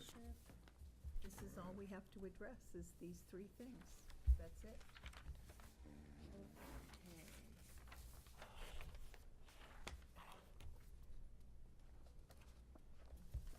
I got myself.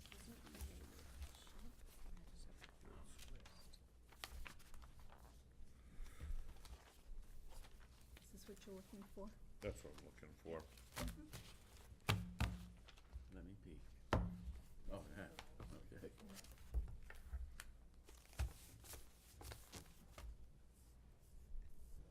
Facts.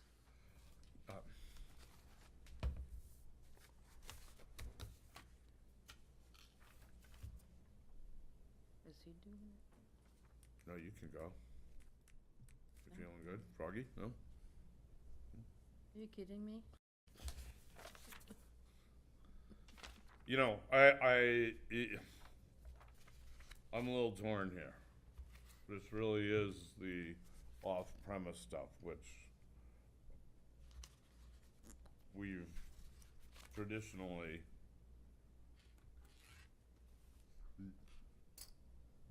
not supported. And I'm trying to figure out what is it in here that makes me want to support this. You guys have an answer for me there? I One do. and three, we have said, these, Okay, circumstances, because of the, that one and that one for sure. right? Does that give me enough? No, because I think you have to do all three. Yeah. You have to meet all three All of three. those. And you got 2 out of 3.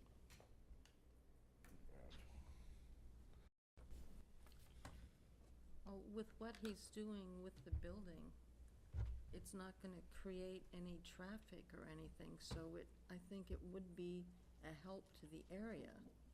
That's not one of the. That's safety. That's safety? No. I mean, if he's not having any I mean,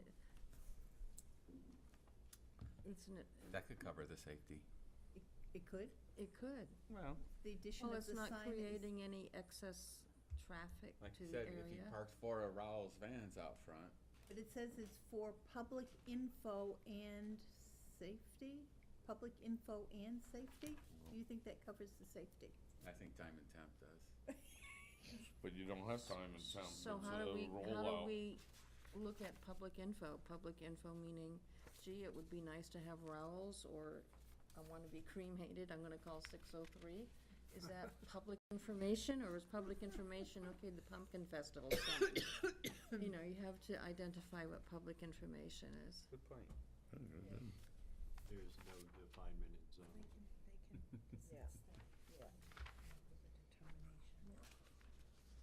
We could what? We can determine what that means, what public Mhm. info means, I mean, and there- what public safety means. It depends on how you want to interpret it. Yep.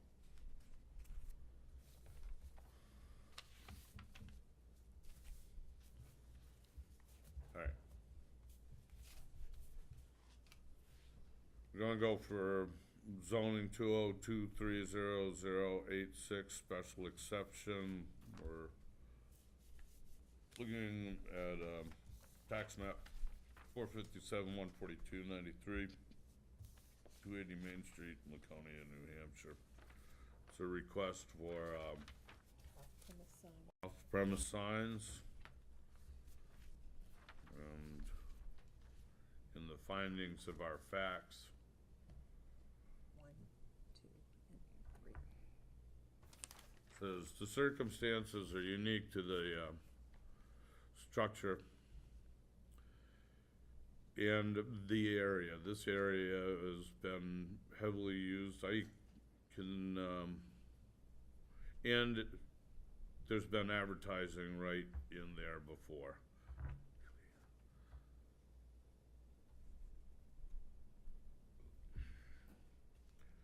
The,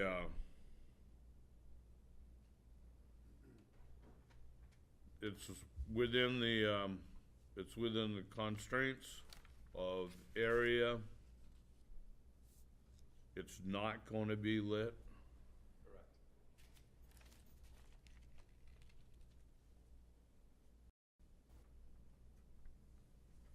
And on 3, it is an area that's always been busy. I can think of 4 or 5 businesses right in there, and it is that way. Could be, and, Graham, did I get anything covered? Except for number 2. Except for number 2. So it's not an additional sign or sign area, it's a sign to be used to Inform the public? inform the public, I guess, of their, options come, For Boy, needs. this is a can of worms. come the calling.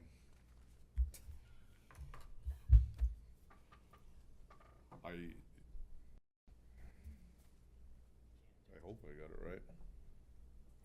You weren't real clear, were you making? No, you know what, it is difficult for me. I mean, I'm understand. being honest with It's you tough guys for all of here. us I'm here. being, it's difficult for me right here, cause my brain goes, okay, no, that's the way it's supposed to work.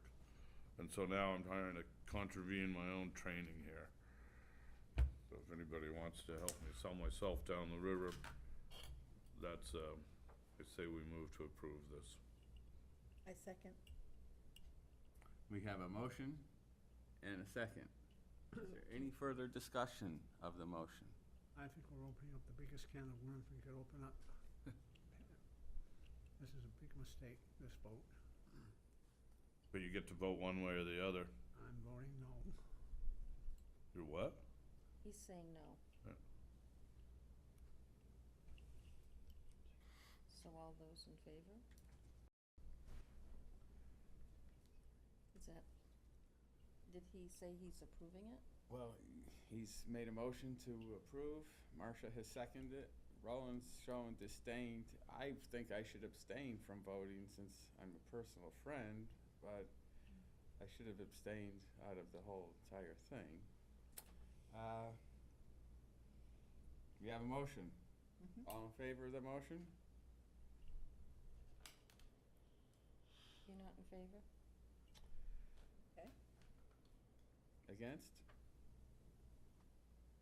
roll 1, 2, okay. So it fails. Motion fails. Thank you, Michael. It was not See, easy. I don't see We a have to problem. agree, it is a hard one, Yeah. you know, and the thing is, I don't know what else to really do with it, and that was the whole purpose of why we really did it. So, And then, you know, it could have been a 50-50 draw either way, you know, that's why it's a tough one.